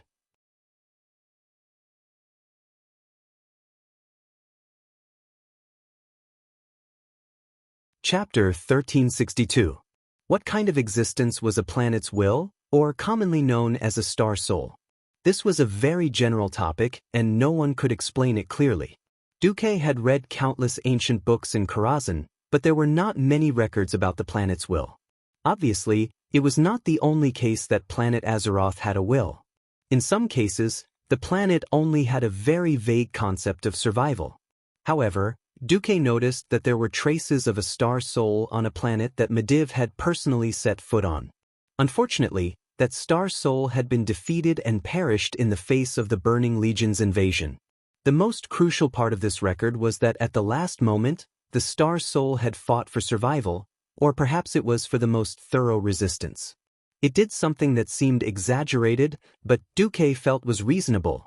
The star soul had bet everything on a mortal hero. That guy was like a lottery jackpot, obtaining a full set of luxurious equipment, including 3 middle-grade artifacts, in just a week. Then, that guy became the Otherworld's version of Long Outyin, forming an army of 1 million people in a month to fight against the Burning Legion. Unfortunately, it was unknown whether the star soul itself was too weak, or that the Otherworld's Long Outyin was not talented enough. Anyway, after that guy killed 2 high-level Void Lords in one go, Archimonde directly attacked and smashed him into pieces. A vigorous war of resistance also ended with the victory of evil. Planet Azeroth was valued by the Pantheon, and there was definitely a reason why the Titan boss Thul did not hesitate to let those blind ancient gods go to protect planet Azeroth. Perhaps, if Duque had transmigrated a little later, he would have known about this history in the later versions of the game. The problem was that there were no ifs in this world. One day, Duque's brain would run out of information about transmigrators. Then, when faced with an unknown fate, the best choice was to strengthen himself. Duque did not know if the planets would reward him for helping planet Azeroth kill Thun, or how much it would give him. At the very least, it would be good to have a good impression of the planet's will. What if it gets excited or anxious and wants to find some demigod hero to pass on his peerless skills to me, Duque? I don't mind being Du Outyin. Of course, as a transmigrator and a newly advanced demigod with a brain, Duque would never put all his eggs in one basket. If it really did turn over, it would be a complete loss. There was no need to deliberately curry favor with the will of planet Azeroth. It would be good if there were benefits, but there was nothing to complain about if there were no benefits. After all, the path of the gods was basically a dark path. Thun and the other ancient gods were so powerful, but didn't they still fall, get sealed, and get beaten up? The seemingly omnipotent titans of the Pantheon Palace who claimed to be eternal were also killed to the point where not even their seeds were left. In the original history, the mortal heroes of Azeroth had a final battle with the resurrected Sargeras. It could be foreseen that the resurrected Sargeras would have an almost invincible divine power. This Sargeras would even be at his peak. Blindly focusing on the path of the titans of the Pantheon Palace would not be able to defeat such a Sargeras. Duque pondered for a long time before he figured out a truth. Now, the various powers that the mortal heroes of Azeroth had mastered, such as the anger of the warriors, the energy of the thieves, and the magic of the pharaoh. From another perspective, this was also a microcosm of the laws and territories mastered by the higher-level masters. Perhaps, the two of them had always been one. Taking the Burning Legion as an example, they basically deduced the power of shadow and fire from dark energy. On this basis, the Eridar warlocks appeared, and then there were the so-called Death Knights and Demon Hunters and other branches. If one used the weak and one-sided power system mastered by mortals to work backwards, they might eventually be able to trace back to the origin of the power of this universe. From Duque's point of view, this was the most reliable and practical path to the pinnacle of power. This path seemed to take the longest detour, but it was the most dependable, and one would not be fooled by the so-called predecessors. It was a pity that the way to embark on this path was to keep trying. Just like the scientists before he transmigrated, they would constantly face failure in almost endless attempts, and then learn from each setback, constantly perfecting themselves, and finally open the door to the pinnacle of power in the universe. To find such a key in this vast universe was not a chore that could be described with the word difficult. To be honest, even Duque himself was not confident that he would succeed, but he could already predict what the future would be like. Either he could directly surpass the limits of the world, dismantle the distorted void, and beat up Sargeras. Or, actually, the upper limit of the power system of Azeroth was very high. Even if it did not work out, He could go with the flow and convince Xinghun to release the upper limit of power in advance, and nurture a large number of demigods in advance. At that time, a large number of demigods would be wearing full sets of divine equipment. That glorious orange light, even if they could not fight, could frighten the Burning Legion's Void Lords to the point that they could not take care of themselves. But if he were to take this path, many would still have to train. At this moment, after confirming the fall of Si, Thun, the 4 dragon aspects, led by Alexstrasza, turned into human forms and walked over. The Red Dragon Queen circled one hand around Duque's neck, and without a care in the world, she stuck Duque under her armpit. Oh, Duque boy, we really look at you in a different light. I didn't expect you to be able to support the Wormwrist Matrix through Onyxia, and even communicate with the will of the planet. Actually, the Wormwrist Temple has a dragonification spell. Are you interested? Get lost. I'm doing well as a magic demigod for humans and elves. I'm not going to be your subordinate. And that thing can at most turn a human into a half-dragon, right? It's useless. No. It's very useful. At least I can see you with a tail growing out of your butt. Damn, what kind of bad taste was this? All right, seeing that Alexstrasza had used the dragon's peak to stare at his face, he felt quite good, so a gentleman like Duque decided to bear with it. Thank you again, Duque. Isra came up and politely bowed to Duque. You're welcome. If you could control the more radical druids, I would be very grateful. Duque glanced at Fandral Staghelm, who had been acting like a bystander throughout the entire process. Since Tyrant was unwilling to attack this fellow, Duque could not directly attack him. But Duque was quite willing to give Fandral some trouble. I will. Although Isra did not quite understand, he still agreed.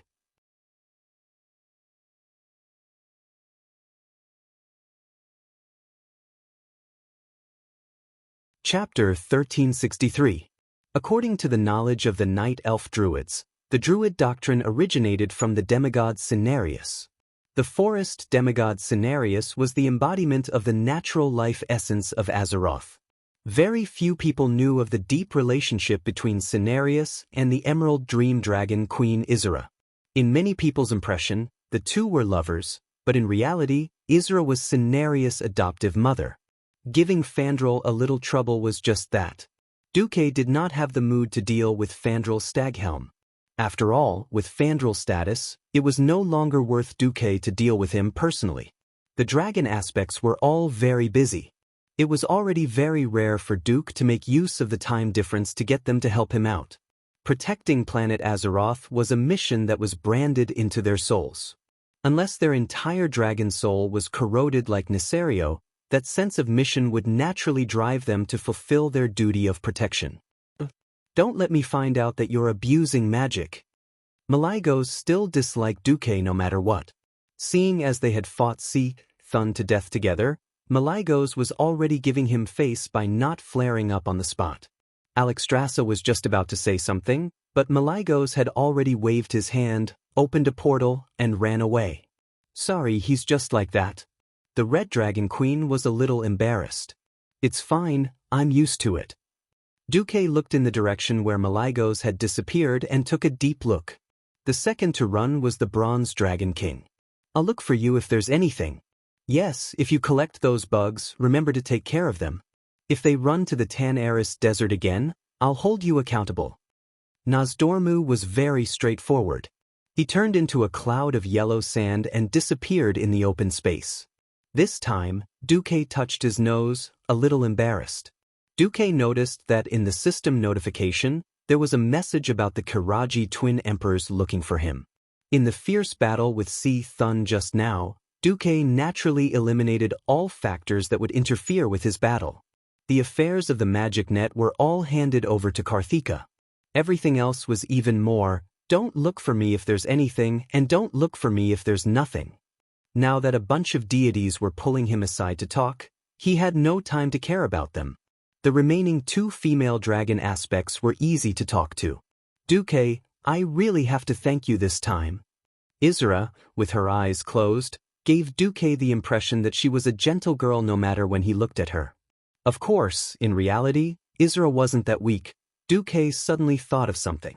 It was a scene that should have happened in history, but did not happen in this world.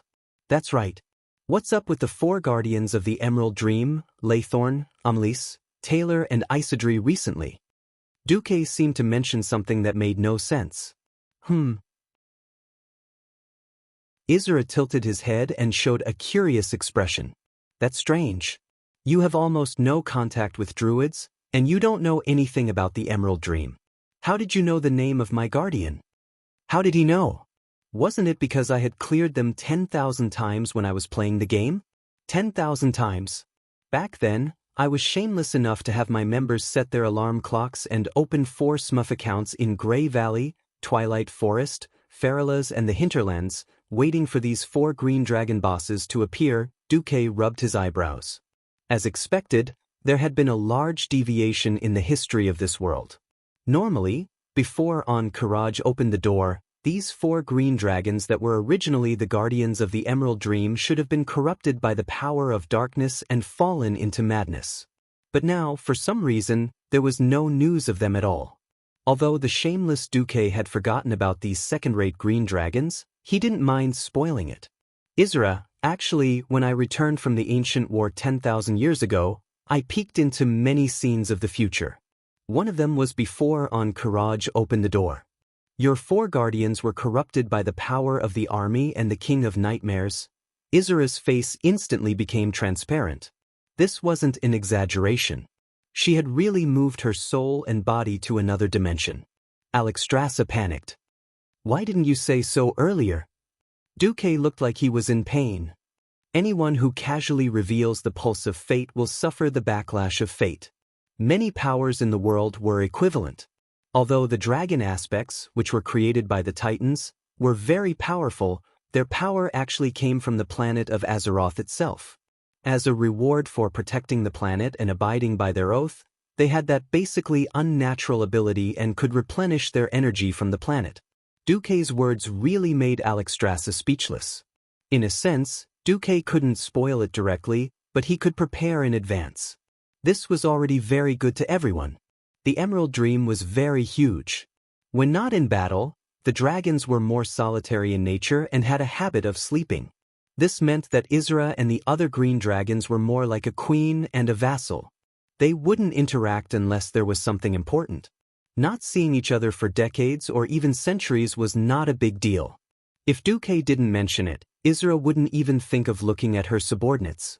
After a few seconds, the human form of Isra became solid again. Thank you. Something really happened to those guys.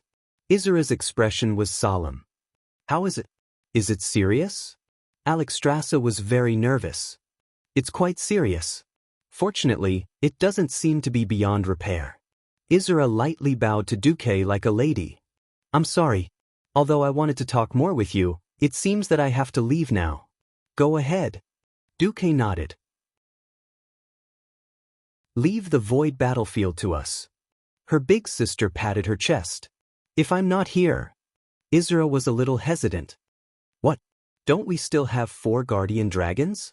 Alexstrasza directly grabbed Xianxia, who was trying to retreat, like an eagle grabbing a chick.